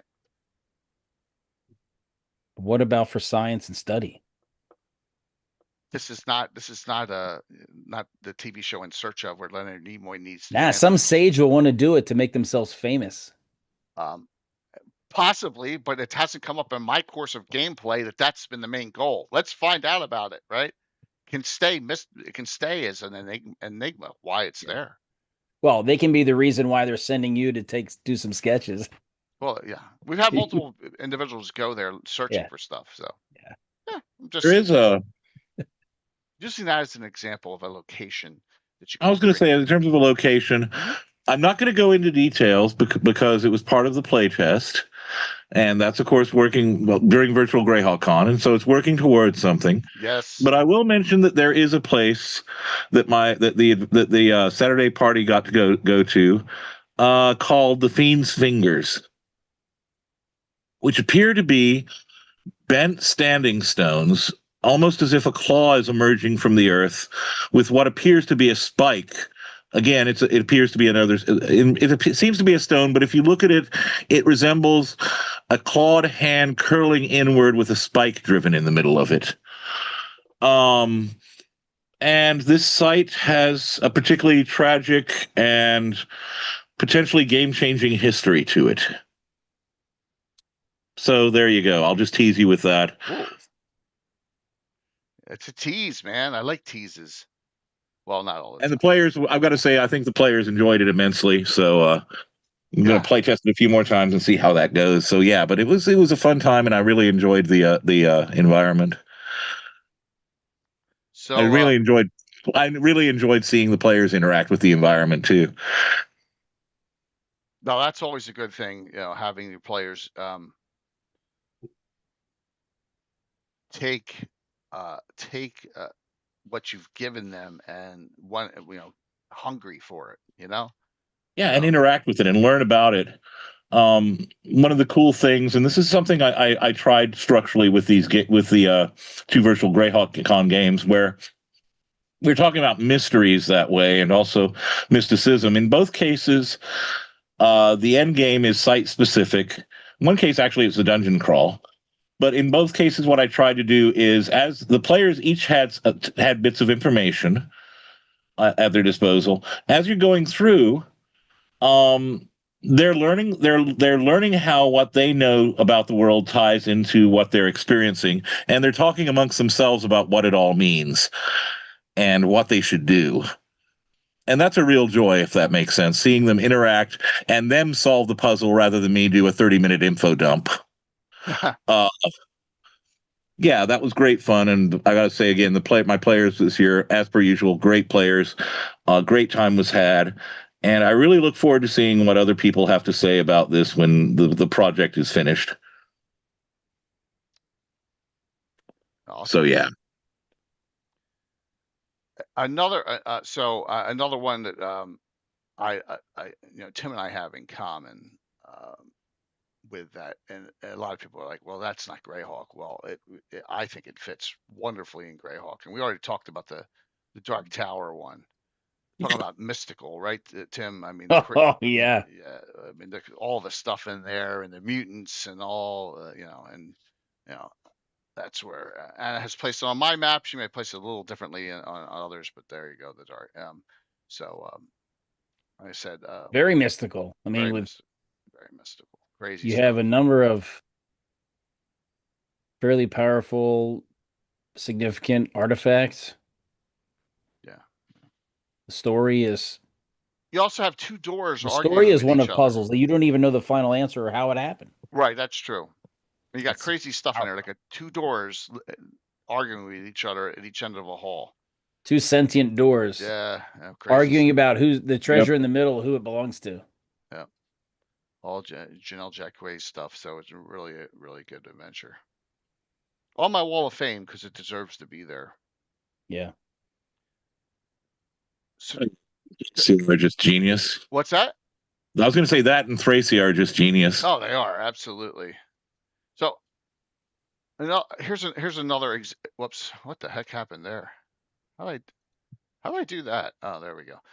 Here's another little minor thing. Like we all know that if you part of the community, you know that there's the low road runs throughout the Lort Mills, and I need connections to the low road to be able to utilize it in the campaign outside of the ones that are in the major ruined cities. It just makes sense. So now they tied that to Hearthguard Tower, which is great. But Bill made up this piece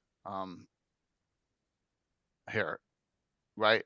And here's some cool things here in the mystical tie-in. That is on the top of this, and I didn't know what to name this. This is an entrance, right? It's just an entrance to a mine shaft.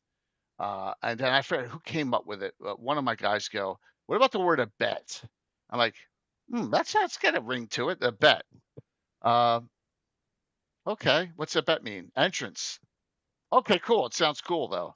So this is the bet, but that's got the exact symbol, the exact same miniature that Mike Disney's character Scarn is. So he's like, oh my gosh. So immediately we have a connection there. What's the background? Why is his family?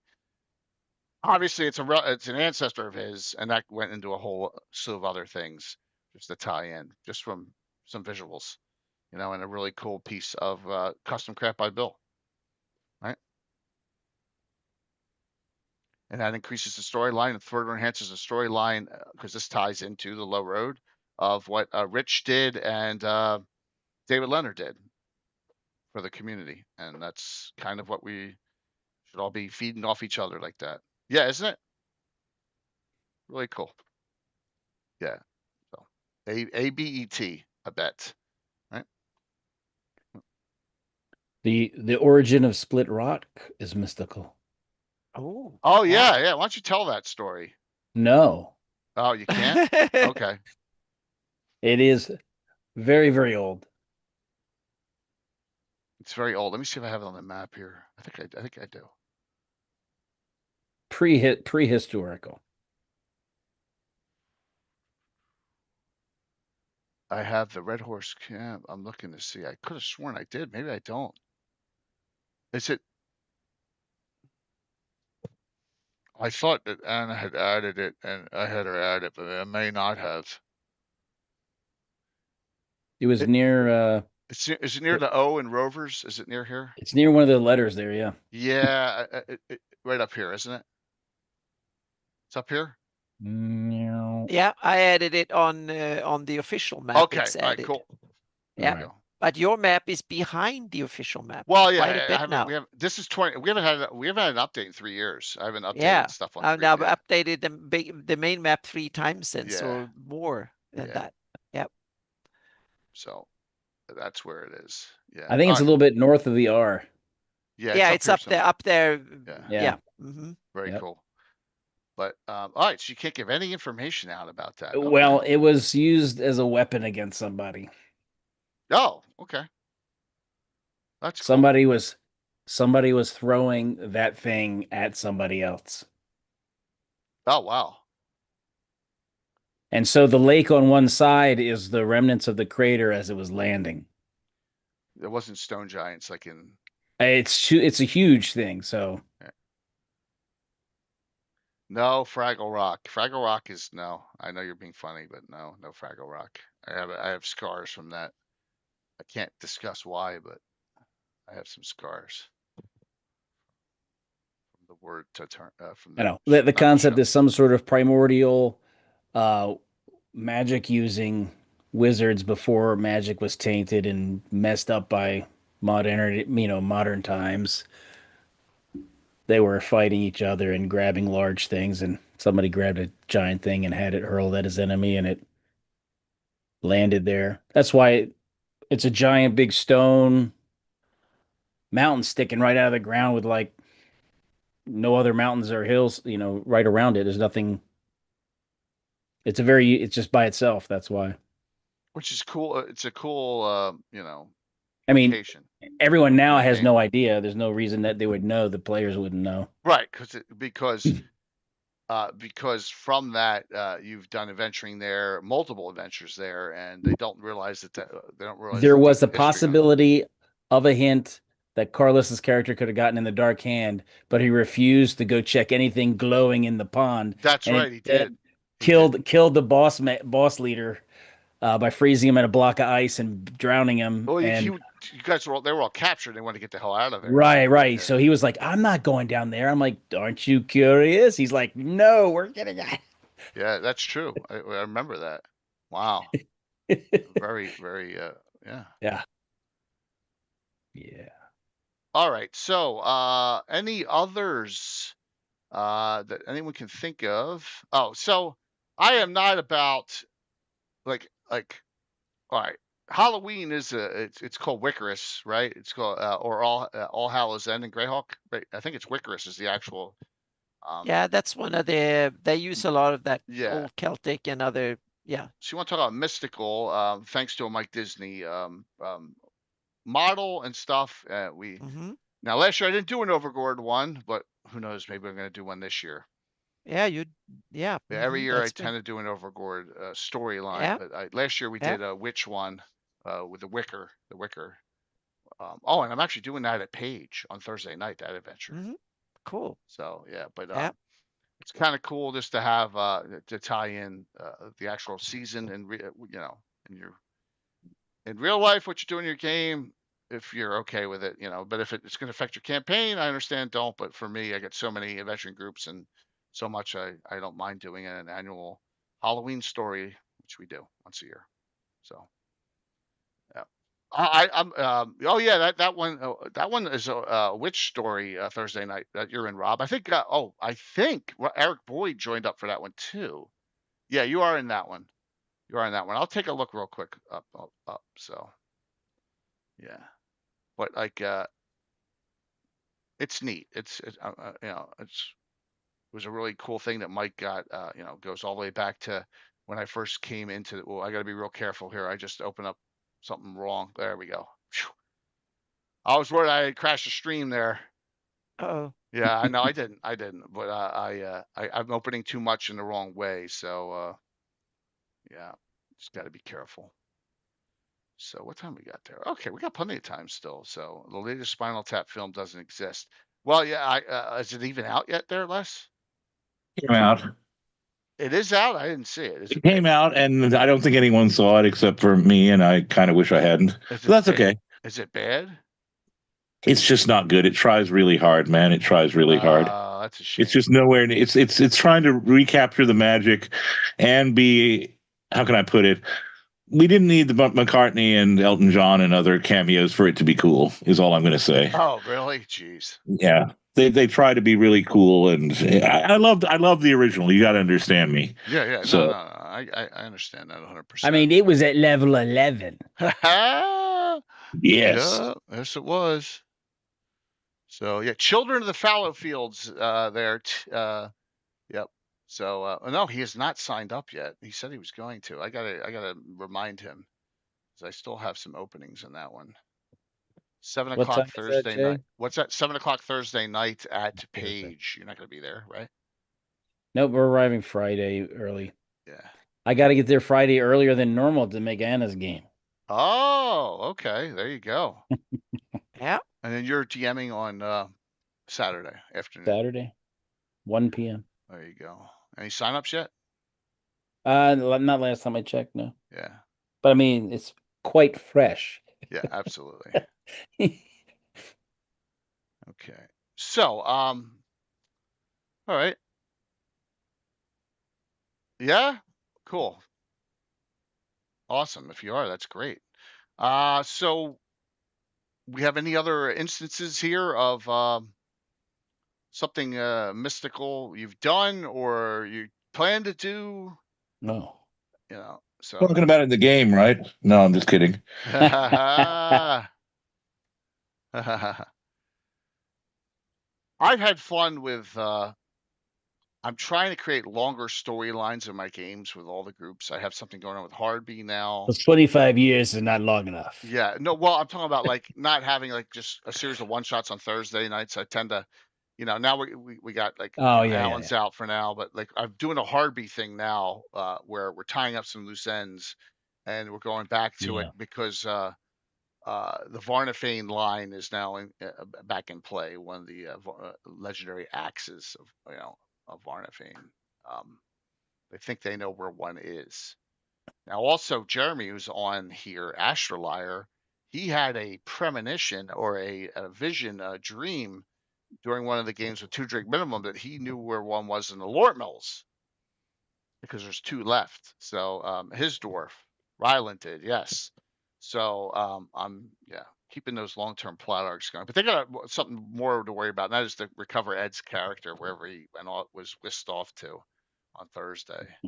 By the way, there's also mystical legendary creatures. That's okay. Once in a throw them in, and we're not talking about dragons, right?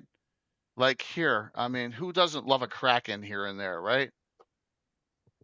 Why not? If you're doing a sea-based adventure, they're fun. Can be a reason, it's a guardian for something. It's been placed there. As you can see, there are a lot of destroyed ships in this area for this adventure, and so they're going to explore on the little dinghy boat, and here comes yeah. I don't want to give away too much because it is related. It's not necessarily Greyhawk, but it's city state related. We'll give it away because when are we going to play? Oh, nice. A sea hag, sea mage, and that one island that nobody knows where it's at, but right, people run into it when she wants them to run into it. Mm-hmm. So my character's going to go down there and try and take this fleet and try and deal with this war, and I'm going to have to deal with this damn sea hag instead. Who knows? Who knows, Jay? You might decide to skip it. You might decide. Always get sidetracked. Oh, yeah, that's okay. Yeah. Yeah. It could be important. It could be important. Who yelled at you, Dale, when you killed off a character with a kraken? That's a shame. I mean, that sounds awesome to me. It does. I think, well, you can add mystical stuff too. I was thinking this, you don't necessarily have to imagine. You can enter a mystical state, whether it's a, you go to a sweat lodge and have a vision quest, or or characters drink certain potions, or sit in a tent with lots of this weird incense burning, and they have a. That's cool. Let's get cracking, Ken Spencer. That's awesome there, Mike. I'll have to check that one out. So on the long-term mystical plot arc, I mean, mythical is definitely, we're talking mystical here. I mean, the topic name is mystical, by the way. So thanks, Kai. The end of a couple adventures ago, there was always, don't play around in deep water pits, right? One of the characters decided to strip down and jump in, and there was a creature of the deep, and the big claws, and it chopped all his toes off.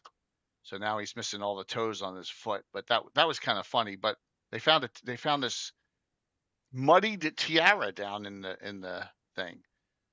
Yes. So I'm kind of semi replaying my Crown plot line there, Tim, but with a tiara, and Bella's character Neymaris has it, and it empathies with her. It's got powers, and it scales up with her. And now, well, it's not like that other crown that somebody found, is it? Well, it's a tiara, so it's not exactly like it. Oh no! But there's gonna be an article on that in the next Greyhawk Journal, by the way. Yeah, along with I think. Yep. I was going to say, also touching on what Rex Fellis was saying, I kind of like the idea, like in some of the old mystery cults among the Greeks with different gods and goddesses. You had, of course, the myths about these figures, right? You had these myths about Persephone and Demeter, and you had these myths about Orpheus and so on, heroes and gods. And the cool thing is that you have a kind of esoteric and exoteric reading to them, by which I mean you have the myth or the story itself, and then you have what these cult believers, how they interpreted the symbology, right? Or what the deeper meaning of the myth is. And I think that's kind of a cool idea, is that you can go ahead and have a mystic encounter or a mystic place, but people have described but there are people who say interpret this place and it's built up this kind of mythology around it that may not be accurate to the reality, but it reflects how the people in the vicinity view the place, if that makes sense, or view the creature. Right. So I kind of like mixing those as well. So maybe the story, there's some deep bit of symbolism that isn't necessary, that the players are anticipating it's real, and then they realize it was a metaphor, and you had to interpret it in order to X, Y, and Z. So yeah, that kind of thing. Using that as clues too, stories as clues. Oh yeah. Anyway, there you go. That's good. It's good. I like that too. I like throwing out just a little tidbit or two, and then the whole story is not known until later on, right? But giving them a little bit of information, but not too much. Well, that's hard to do sometimes. All of that stuff. So that's it's fun to do. But it's fun to work on too, because it's fun to put your heads in what people are going to pick up on and what they won't, and then see what they do pick up on and what they don't. Good point. And sometimes, and that's why I have. Sometimes you throw out something right out there, and you're like, "What's it going to take for everyone to under?" Like that's why I have the tuna fish sandwich meme out there. So it's right in front of you guys. Oh. Yeah, don't make it too difficult, or upsetting. have their characters roll their intelligence to figure it out. Don't leave it up to them. Well, yeah. Well, I did that with I did that Saturday. I ripped off the name. I mean, of course, Lagatha is like the greatest female Viking warrior of all time, right? Or in lore. So, at least on TV. At least on TV. Yeah, exactly, Anna. At least on TV. Well, it was her tomb that was on that island. But she was a snow barbarian, and she was interred there, and her spirit was like not happy that she was, not taken back to her home land. And the old woman who was still on the island said, if you do that, I will imbue you with this tattoo art, which, I love tattoo magic. She's one of the, so, but I had them, both barbarians, I had them make a roll. Rob's was one of them. And I was like, Rob's got character's got 8 or 7 wisdom. I'm like, wisdom -4. And he rolls a 1 or whatever. So it's like, so he's like, oh my God, yeah, remember the stories about her. So yeah. He was he's like, oh my God, this is the greatest adventure I've ever been on. It was hysterical. And Courtney's character, Emerson, she's like, never heard of her. She failed her save, So. Yeah. You have ever done an episode about 2 magic at your table? I have not, because we've done stuff on a little bit on different kinds of classes, where we mixed in the Maester class and all the other strange classes we have, and tattoo magic can be part of that. We may do one up in the near future. We can do it. We can revisit with how the Maesters have evolved, and we can talk about the Greyhawk Mage too, another great class. And we can add it into that. But the tattoo magic I take is from the Welcome Rituals books, 3rd edition. So it's a permanent tattoo, though, right? Yeah, they use them once per day. So 3 characters got the tattoos, and because she was an Obadiah old faith woman, it was the Shalm's protection. Shalm's defense was 1. It was +2 armor class for 10 rounds. The other one was the Shalm's healing, which was 2 to 9 points once per day. If you do them in combat, though, you gotta make a wisdom check to do it, right in the middle of a fight. Outside of combat, before you can do them easily. But yeah, it was so. But it's based on the tattoo magic in the Welcome Rituals 1 and 2 books. Yep.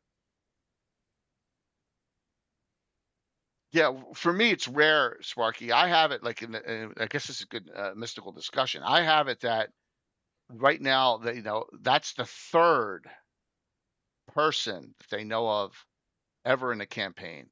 And they're all female, and there's an old woman, an Obadiah druid in the middle of the Defiled Glades.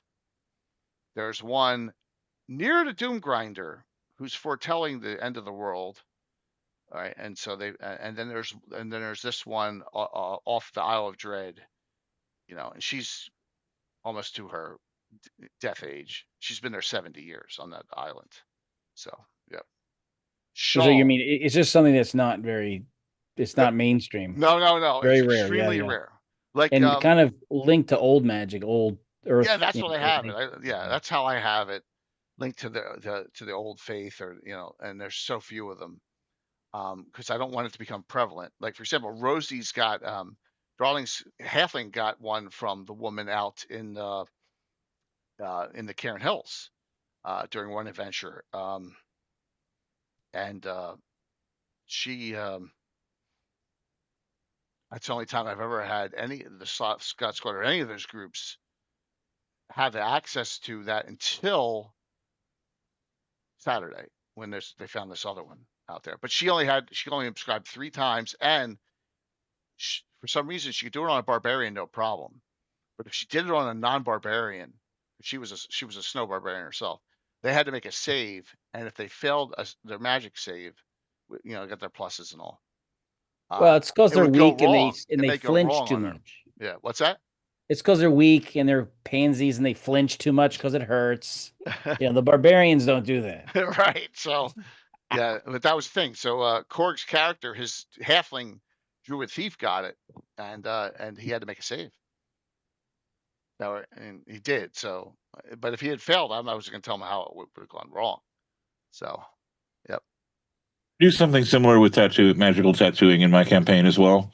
There've been I think 4 characters, mixture of male and female, who've had magical tattoos. Yeah, the idea is it's a dying tradition. Exactly. I keep it ultra rare. I had a magical needle and ink that when you activated it, it did a tattoo on you. What was that? It's similar. It's like, parallel to it. It was a the needle and ink that was kind of together, but when you activated it, it like automatically did the tattoo on you. And then it was like a one single use. It was like a, and the tattoo was basically gave you the defensive tactics. So you got -1 to your armor class. Yeah, these is +2 to the So it was armor like a class. protection tattoo that is permanently, but it's silver, so it's metallic looking. So, Well, these are pretty, pretty ornate and cool look, if you're into that. right. But it's just another way to bring something different to the game Yeah. that wasn't in the original rules, Yeah. In So, Hawktails, I have something called magic fonts. Those are how you can store and access your magic. And if you're most like wizards and the arcane or other, they most wizards in Greyhawk, they will use Realmordian script. That's kind of the standard from that is used in most of former Great Kingdom and stuff. But then you have Flan carvings. The druids and others, they use sticks where they carve in the runes and stuff on the sticks, so then they can use that as spell scrolls and they can read it from there and then they disappear. But there are two that are interesting. The Tuov and use runes, so to speak. So you have tattoos. So two tattoos. They tattoo instead of having a spell book, a wizard tattoo in the spells they know, and then they can read it from the tattoos. And Yeah. so you carry your spell book with you. And Vecna was in on something because he has skin grafts. So Vecna takes skin from others creatures and then put their carving. It's like a scarification instead of tattoos. I like that. In a way. Yeah. So it's Vecna's way, but that's more like a punishment as well. But it's a way for Vecna to always have the spells with him instead of carrying a spell book. He can carry that, so to speak. So Vecna cultists can they scarify victims and use their skin to store the spells on. I like scarring and maiming. That's good. Yeah. So and then there's almond nuts, for instance. The almonds, they use little piece of string and or yarn or something, and then they tie knots and stuff. That's their way of storing spells. And the dwarfs, of course, they use the godly runes, so they make runes and put that on things. And then there are different materials you can use, so to speak. And then there's metric solace. That's a way of you putting it on, and it's just a different language, but you still put it on parchment and stuff. That's for divine. So there are certain magics that are certain traditions. So in order to read certain scrolls, you have to learn that language and then learn the fonts, so to speak. So in order to read Oridian, made in Oridian Realmordian script, you need to know Oridian in order to learn, and then you can learn to read these things. So yeah. So you can't be a spellcaster without that, but then you can't store your spells, and you can't be a prepared caster that comes from stuff. So you need to have like a lot of Rao priests and Pelorians and others. They will have their prayer books written in metric solace. So that's the part of making it a little bit more mystical in some ways, and because that way all of a sudden you can find weird things like clay tablets. So there can be all sorts of ways you can store magic. A cult can invent their own magic font in some other. Blood magic is one version, for instance. You store your spells in blood in various forms and stuff. So you in order to do it, you tap the blood from other creatures. You can do all sorts of. In order to cast a spell, you drink blood from or stuff like that. So you can have various versions of blood magic. That is one that might be used by Orcish and other shamans and stuff like that. They might use blood magic, and they don't want to learn all Realmordian script or any of that crap, so to speak. They store it in blood, their own or someone else's, and then use it. So yeah. In the reverse dungeon, one of the spellcasters has to sacrifice something to cast a spell. Yeah. Mm-hmm. So even if it's an animal, it's like she'll bite the head off of Yep. a frog and throw it, and then cast a spell. Yep. That's funny. Yep. So Anna, the tattooing spell books on their Who does that in Right now it's the two have that, but you can have others. I I could really like clearly that. see orcish scarification, for instance, of some sort. So they be by the groom scars or something like that can be a way for them to store it. So you ritually scarify yourself as a way to store the spells because they don't carry books and crap like that. And that might be a head magic. So you cut off the head and then you store a spell. So you have like an etin way of doing it. So they store it in heads of their enemies or something. So you Even carry a whole bunch of skulls around and then you find that one, talk to it, and cast it in order to memorize the spell. You can have yeah, all sorts even of yeah, even the underdogs, even the Dark Hand, the Rovers, they don't have a written language. yeah. So I was looking. My concept was a medicine pouch. So like instead of Mm-hmm. a scroll, it's like a medicine pouch Yeah. that has the Mm-hmm. herbs things. It's got Yep. a little Mm-hmm. artifact with runes on it and a little Yep. symbology that it means something Mm-hmm. to it, and Yep. then It's they can. just a way to in Sure. game mechanics. There are different fonts. That's how you Oh, store and retrieve spells. So Right. so you can tell what kind of spells. Some of them might be for arcane. Some of them might be for the arcane or divine, or some might be for primal magic, and so on and so forth. And then the special things, meaning there might be special, meaning how many spells can you tattoo onto your body if you're a mid-sized creature, for instance, and stuff like that. So Without they using a come. mirror. Exactly. So they might exactly without using a mirror. So there will be certain restrictions and positives and negatives that comes with these things. So yeah. I thought of the history man in the Mad Max movies.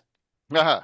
The history Hmm. people, they have Yeah. everything written all over them, like the recordings of history that they use to review them. That's Mad Max 3. Yep. Hmm. Okay. That's Yeah. the third one, right?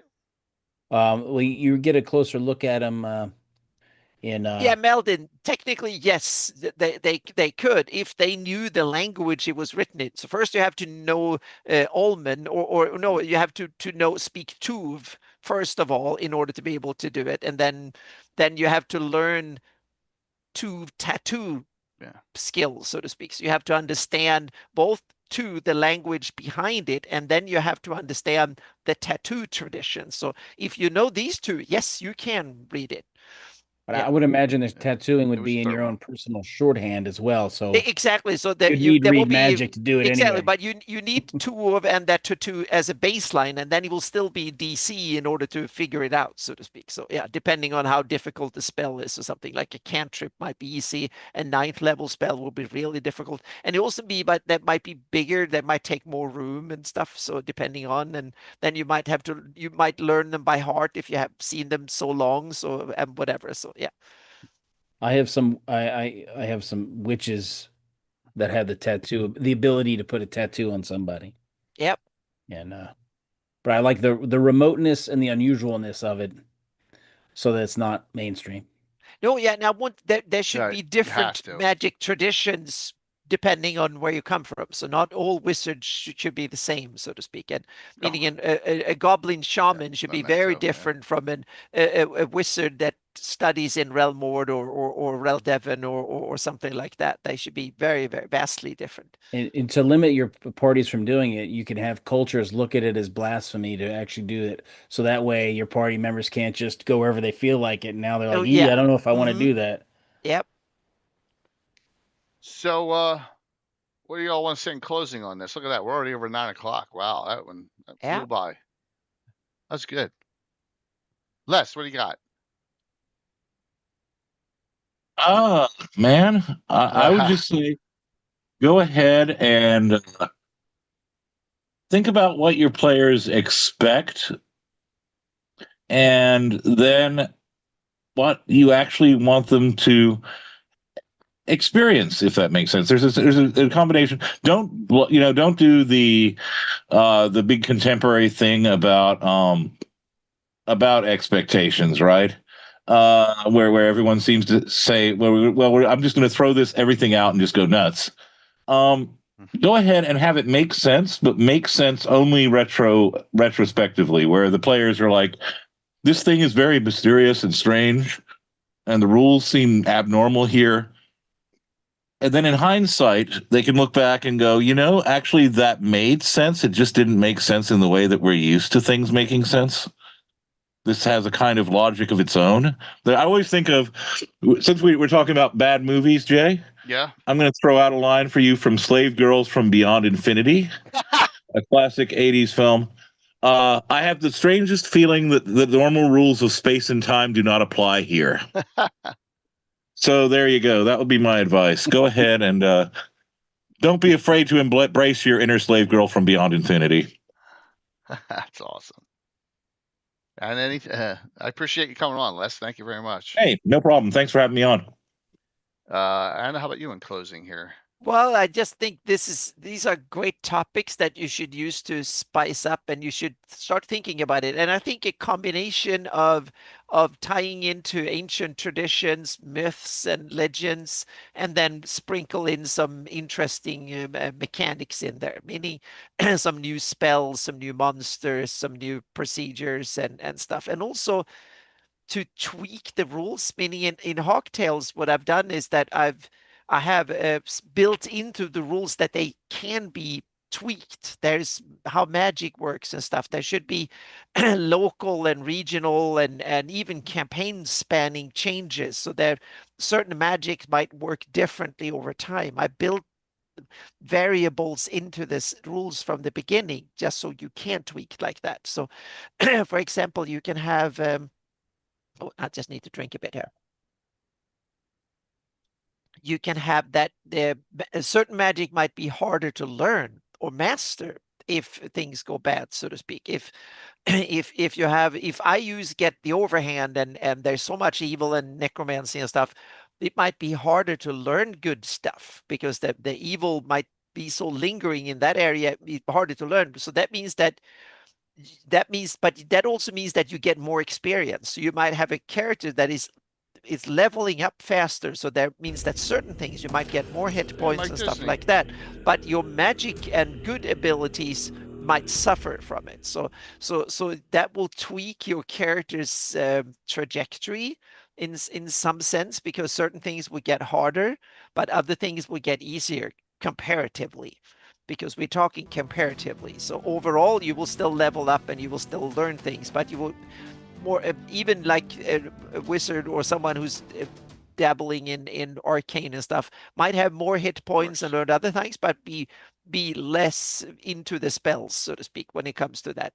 Certain senses and stuff might work worse in some areas and over time, or vice versa, so to speak. So winning too much might not be good, so to speak. If your side is winning, that means that you get less training and things get less scary. So that means that your other parts of your power, your magic might work really well, but you don't get that much experience. So the evil dudes might be tougher in that sense, because they learn faster. Their magic and their special abilities are weaker, but their overall stuff might be tougher because they have the few survivors, so to speak. So I want to use even the rule systems as an aid for telling these stories.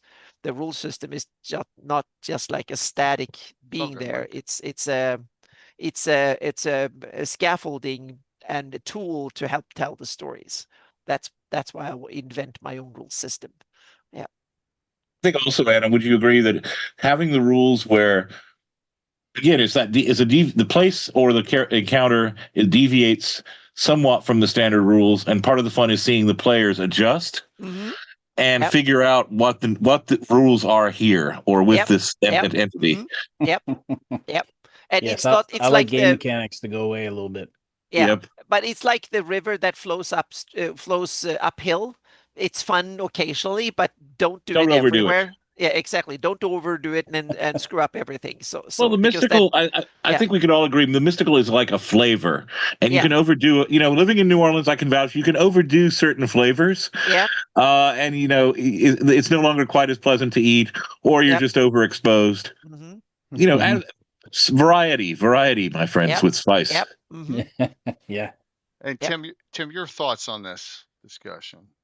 Oh, I enjoyed it. I mean, when you when you told me what you're talking about, I'm like, oh, that sounds fun. And gets the creative juices flowing. I've had tons of ideas from everybody here, and As Awesome. long as I don't have to eat flesh anymore. Well, Jay, you can't just eat flesh from there. You can't eat a little bit of that scab salad with a special sauce and not have some consequences. Yeah. Okay. Well. Yep. All fun. All fun. Yeah, it's as bad as you think. Yeah. All right. So what's going on with everyone? Tim, you got anything to announce? Oh, yeah. Well, how's November 1st? Let's discuss that later. But is that Saturday? When is that? yeah, Saturday morning. Okay, that may look good. All right. I'll get with the powers that be. Yes. So Courtney check it out. Courtney and who else? Anybody any of the group that'll join us. Who did last time? Was it Alan as well? I forget who was. Alan and Patrick played my father's ranger. Oh, okay. There you go. All right. Yeah. Cool. All right. Yeah. Excellent. Appreciate it, Tim. Les, what's going on with you? You know, I'm working on a certain project. Yes. Coming along nicely. Yes. That consumes a lot of my time. Other than that, not a lot, man. I have no life outside of these things, man. It's sad. Yeah. I'm gonna go cry in a corner afterwards and ask for some gruel. I'm kidding. No, I'm having a blast doing what I'm working on, and yeah, and it's great fun working with you guys too. Yeah, no problem. And we got awesome. Yeah, we're all holding off on major announcements so that it will be coming, and it's going to be very exciting. So definitely, Anna will not be around this week starting at all. Exactly. Yeah. GameHole-Con. Exactly. I'm leaving for GameHole-Con early Wednesday morning, and back again Sunday night. So I will not be on Legends and Lore. There will be no mapping stream, and I will not be on Gabbin. So nothing. I will be gone the whole next week, basically, when it comes to streaming and stuff. And I might be able to squeeze one blog post out on my Patreon before I leave. I'm not so sure. So it might be a dead week that way, but I will definitely. I have a bunch of stuff in the making, but we'll see if anything gets finalized enough. So, but thank you everyone for all the awesome feedback I got on the Iusian shields. I got like 10 emails and a bunch of feedback from that. That's awesome. There will be a volume 2 and maybe even a volume 3 when it comes to Iusian shields, because I have probably at least almost like 20 or so more in the pipeline when it comes. I have a long list of Iusian related heraldry, and then I have more Horn Society heraldry and some more backstories on that too. But that is further in, and I need to talk to Les and stuff about that before I even should talk more about that too. So that's So the show will set up something. Exactly. Yeah. So there and the one that I have proposed that I might be able to squeeze out that is how missile weapons work in Hawktails, because there is difference between how do bows, composite bows, and crossbows work, because they work differently in some ways. What's the difference between crossbows and bows is the big thing, because they work mechanically very different, and how they do extra damage and stuff. A crossbow, you get damage from how strong you are, how much you can wind them up, so to speak, and bows you get from how much punch you can put into each arrow. So it's in that sense they work very different mechanically. I've gone down the nerd rabbit hole on crossbows and on that stuff, because I was looking at building one. Yeah. So yeah, I tried to take some nerddom into it and then simplify it a heck of a lot, so to speak. So it needs to be, and also between composite and longbows. So composite have shorter range, but they have the bigger punch, because they are simply so hard to pull that so if you want a really good sniping bow at a distance, don't choose a composite one. But if you want to dole out more damage at slightly shorter range, then use a composite bow, just to give the non-composite ones a bit of an edge. And then the crossbows, they have a really long short range, but they don't shoot longer overall, so to speak, and they don't arch their arrow. They shoot straight with the bolts, so they're not a long range. They don't arc themselves in and so on. So and you can pack a really good punch, but they take ages to reload. But they can take a punch. So if you want the ultimate sniper weapon, that's a heavy crossbow. And because you can dole out, and if you're really strong, then you can dole out a ton of damage, but it takes a while to reload. So I want them to be useful for depending on what the situation and what your style of play is. So yeah. So that is the next post that I hope maybe I can finish that before I leave. So yeah. And there will be more. I will post the all the screen slides and stuff will be posted as well. That I will show at Game Hall. They will come on my blog as well, so they will be able to download the whole shebang. Is coming too. So, all right, everyone, we do have a giveaway tonight. Exclamation point drawing for all the new raiders that came in. Get your choice. Temple of Elemental Evil reprint, Vecna Lives reprint, or the Marklands reprint. You can't go wrong with any one of those three. All right, courtesy of Patrick Canadian Ancient Gamer throwing them over to me. But here's what's going on this week. I don't have the banners for the adventures yet. Let's see. I'm gonna have to figure out how I'm gonna have to do this solo until Sam gets on now Wednesday. With Anna out too on Wednesday, but we're doing Greyhawk Journal #1 discussion Wednesday night. Wednesday, October 15th is coming up, 7 p.m. Unless anyone else is available, Sam, just let me know on that. But that will be that'll kick the week off. Thursday night, there'll probably be a small group, but higher level. So I may use my similar setup with the water and the island deal with a higher level Night of York adventure. Because that way I don't have to change the train twice. All right. And then Saturday, and I'll shout this out because I haven't in shout out, but I don't have it in banner yet. So we got Nuclear Meats back. We got Bella, Coco, Star, Korg, and Rachel Mark from Marquee Gaming. So we got 6 players already confirmed. So we're gonna have and that's like 7th, 8th, 9th level. So back to some Nuclear Meat this week. I haven't done them in a little bit. That'll be Saturday at 10. And then we'll have a Gabbin next week.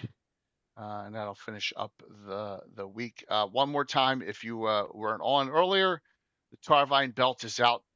This is for Castles and Crusades. This is the area of their aired. And if you blow this up enough, the Free City of Altamira is on here. So it is officially right there. It is official canon for aired now. And there's a whole, and they did me very nicely here with the second by Stephen Schnaut with J.L. Scott for the Free City. And it's got some tidbits in there on the city. And this, I think it's like a 25-page guide of that area. So it's got some cool things in there. So just note that is Stephen's idea of getting Altamira into their reserved canon. It's there now. So woohoo! All right. So, and that's available on their site for PDF or a hard copy. Have some art copies coming that I'll be giving away. Thank you. Thank you very much. All right, so let's do the giveaway, and then we gotta figure out who we're rating into. Yeah. Figure out who we're rating into tonight because Darling is under. She got bad kidney stones. She's having some issues. Hopefully she'll be okay. I think I'm going to rate a Marquee. They're part of my stream team and they're playing D&D. So I know she's on. I know, but I'd rather go into a D&D channel with almost 100 people, just because it'll hold more. I mean, I think I'll go into. I love Coco to death. Bella's on too. They're both played Saturday, but I think Marquis playing this upcoming Saturday. I think I'll put one of them because it's a D&D channel. So normally I go into Darling, but she's not on. So, yeah, I think that's what I'll do. Yep, that's where I'm going. I'm going to go into. Thanks, I appreciate it. Yep. Valjex, you can go into it. I'll give you a Troller Games gift certificate in lieu of your winning because like I said, sorry, but it's $31 to ship to even Canada now. It's insane. It's nuts. It's going crazy. So, PDFs are fine, but yeah, I will do my best. if you can, so you can win outside of the country. Just we'll do PDFs here. Closing this out. Thank you for all the raids. Thank you for all the support. Fun discussion. I came up with this topic last night, like lying in bed. I'm like, that's how it works with Gabbins. Here, winner is Room Hearts. Congrats. I think you won just recently something else too. So, yes, I just need your full name and address if I don't have it already. Or make sure that I have it in here. Is he on?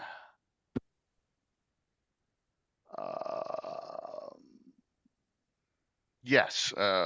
So I got him. I got his address. Good. I got him. We got him. I found it already because it wasn't that long ago. I sent him to Groutcast So, Tim, thanks for hopping back on too. Anna, thanks. My pleasure. It was And fun. Les, Oh, thanks. thank you. And Thank look, you. I think I solved the mystery of the glitching of Twitch. It was actually my split broadcaster, I believe. So, yeah, maybe we should have Curtis hop into that freaking game on November 1st, playing a character. Tim, he'd be good. That sounds fun. Yeah, what crazy character can you give him? We'll talk about that off camera. Yeah. We're gonna raid into Marquee Gaming, and we'll see you all on Wednesday night for a 4-stream week coming up. So everyone, love you all. Thank you so very much. I didn't hit any wrong buttons, did I? Only one. Yeah, everyone enjoy. Please enjoy Gamehole Con. I wish I was going.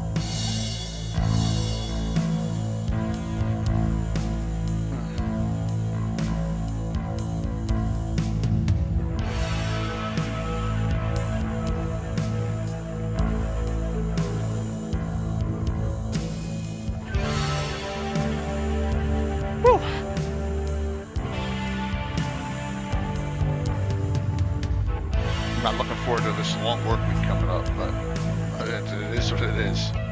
5, 4, 3, 2, 1. See you Wednesday. Thank you, everyone. Bye. Yeah. Adios. Tim, thanks, man. I'll talk to you about November 1st upcoming, definitely. All right. Yeah, Cool. man. It's awesome. Have you signed up for my game at Page? Me and my son, yes. Awesome. I haven't even looked and see. He was like,